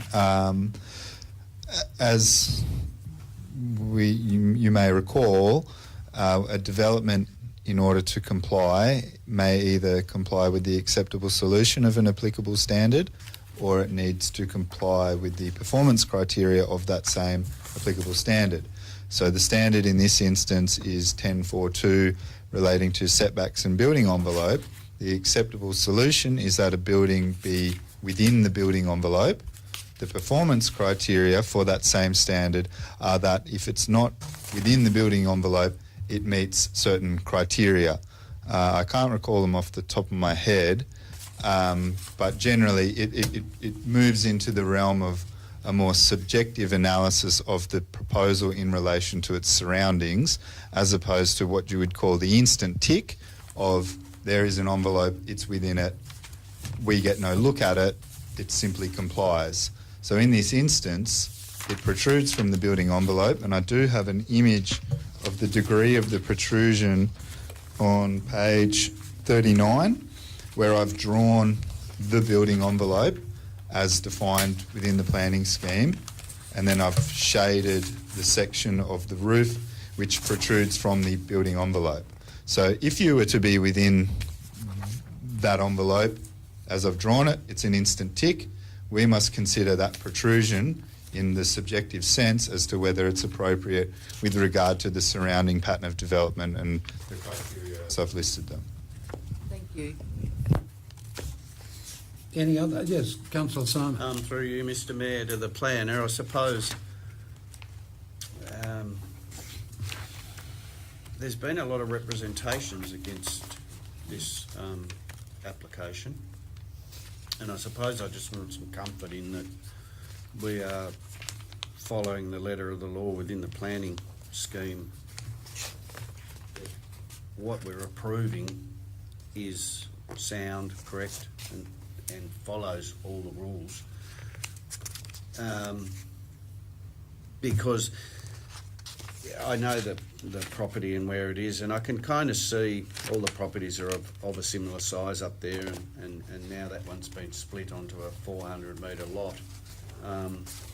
It can change the amenity of that subdivision fairly quickly, and it is somewhat unfair on people that were there previously with the opinion that they'd bought a reasonable sized lot that may not have been open to subdivision.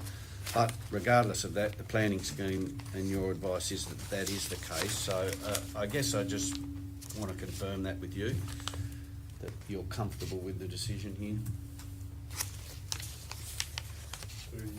Yes, please. So the number of people who may put in a representation doesn't add any weight to the approval more or less complying. Equally, a person has put in an application which, in my opinion, does comply, and their number may well be 1, but that doesn't mean that it doesn't comply because there is a number of people with an opinion that it doesn't. There is discretionary consideration, and as I said, it is subjective, and in my opinion it ought to be approved. The lot size has been established through a previous subdivision, so we don't get a look in at that. The lot size in itself is what is tending towards, a sort of a density which people aren't used to, and I suppose the density which is the subject of this application is no less available to any of those lot owners because it's a matter of the planning scheme which is applicable at the time. When the subdivision was created, the rules were different, and they've changed, as you're all well aware. And maybe just through you, Mr. Mayor, one Please. more question. Just with regards, there's a page 35, the background and previous applications. There's a line, if you could just explain, I'm just a little bit confused about it. The creation of a 400-metre lot is when within the general residential zone compliant with the minimum lot size. That's fine, so 400 metres is compliant. And then it goes on to say where that lot is within 200 metres walking distance of a local business zone. I was just wondering where that business zone starts in that subdivision. Sure, through you, Mayor. I don't have an image which goes further enough, but it is on Gordon Street. I don't know if anyone's got list map. Peter, do you reckon you could get list map on there? In Bicheno, there's a number of private businesses within the residential zone which is zoned local business. So, for example, when you look at the zoning over Bicheno, the caravan park is local business zone. I think this relates to a motel or something in Gordon Street, if you know the area. There are a number of them. And so once you're within 200 metres walking distance of that zone, for whatever reason that zone's been put there, then you don't have to comply with the ordinary 450 metre minimum lot size. It drops down to 400 for the planning purpose that you can support a higher density because the zone will have shops and the like. Yes. We may not in this instance, but in the future when the motel is no longer there, if it's no longer there, someone might build a corner shop, and so then you have a kind of a viable subunit of the town. That's the intention at least. Yeah, I was just interested as to where that zone start and finish, but I understand now. Thank you. Any other queries or questions? Yes, Councillor Greening. Through you, Mayor, if we look at attachments, page, goodness knows what it is, just assume we have the site plan, and I understand there's 2 parking bays required. Does the site plan number... I can't see the thing because of the way it's been cut. Provide those 2 bays? Is it the 5.247? No, it couldn't be. Can you tell me where the 2 bays are located on the property? Sure. Through you, Mayor. The second car parking space is not shown on this site plan. The condition which we've drafted is what you would call a callback condition, which is the specific wording escapes me, but it's something to prior to the commencement of works, an amended plan must be provided which demonstrates 2 car parking spaces. I spoke with the designer and it's been worked out how a second space can be provided in there, and the reasoning I've put in my response to the performance criteria that to rely on on-street parking when there's a deficiency is not appropriate, and nor would cash in lieu. So they really need to put it on site. Thank you. That answers my question. Thank you. Any other queries? Councillor Browning? Yeah, on page 50,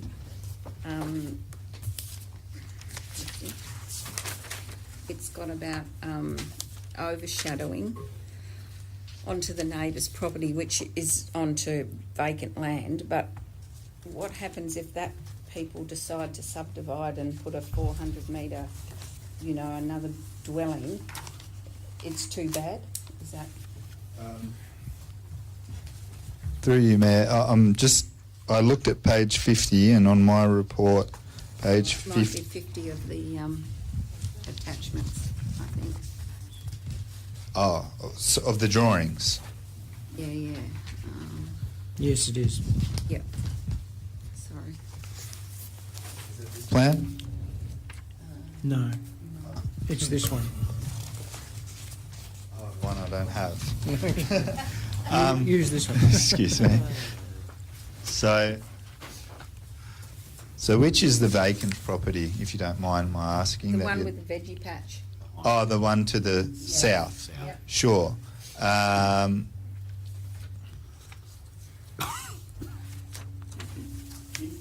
That property is on its own title. So if you look in my report on page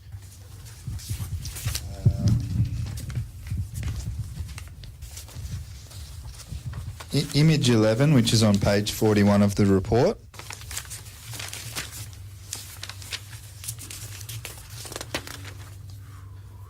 You can see that the property known as 10 Gordon Heights, Bicheno, is across two titles presently. So the one which fronts onto Gordon Street, which some people refer to as 40 Gordon Street, if they were to subdivide at some point in the future, the degree of overshadowing, if you were to reference the shadow diagram, really would amount, in my estimate, to less than a tenth of the property. Of the subject property that would... Of that part which you might in the future call 40 Gordon Street. I wouldn't think it was unreasonable, especially when those people would have the opportunity to design their dwelling knowing that there's one to the north. Yep, okay, thank you. Any other queries or questions? Councillor Churchill? I just want to make a comment. I really struggle with this sort of application. I know it fits within the planning scheme, therefore, in my view, we have to support that. However, it's just inappropriate, in my view, in amongst the in the environment it's going into. And I can understand the people who've put in representations against it, how it has compromised their amenity.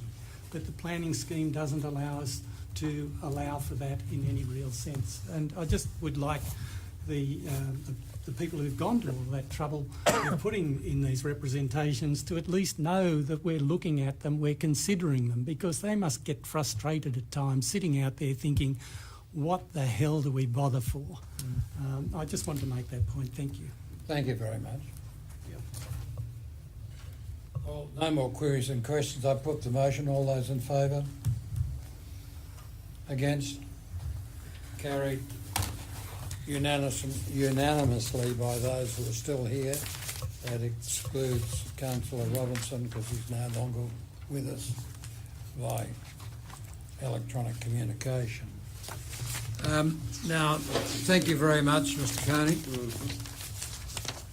Now, I think the next item is... No, you have to read that. What page is it on? It's on page 51.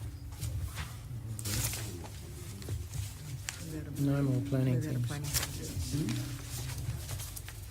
Yes, I ask, well, a declaration under Section 25 of the Local Government Act Meeting Procedure Regulations 2015. I declare that the Council is no longer acting as a planning authority under the provisions of the Land Use Planning Approvals Act 1993 for Section 4 of the agenda. I'd ask for a motion. Thank you very much, Councillor Browning. At 4:27. At 4:27. I move that council no longer act as a planning authority. 4:27. Seconded. Thank you, Deputy Mayor Woods. All those in favour? Against? Carried. Now, I managed to lose my place again. I think we're...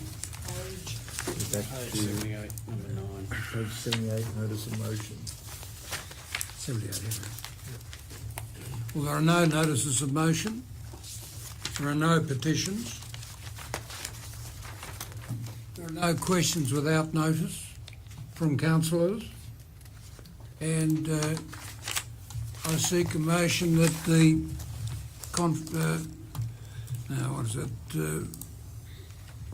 that council moves out of general business and moves into closed session. Councillor Bruni? I move the council moves into closed session at 4:28. Can we have a Second. break? Yeah. Councillor Son, second it?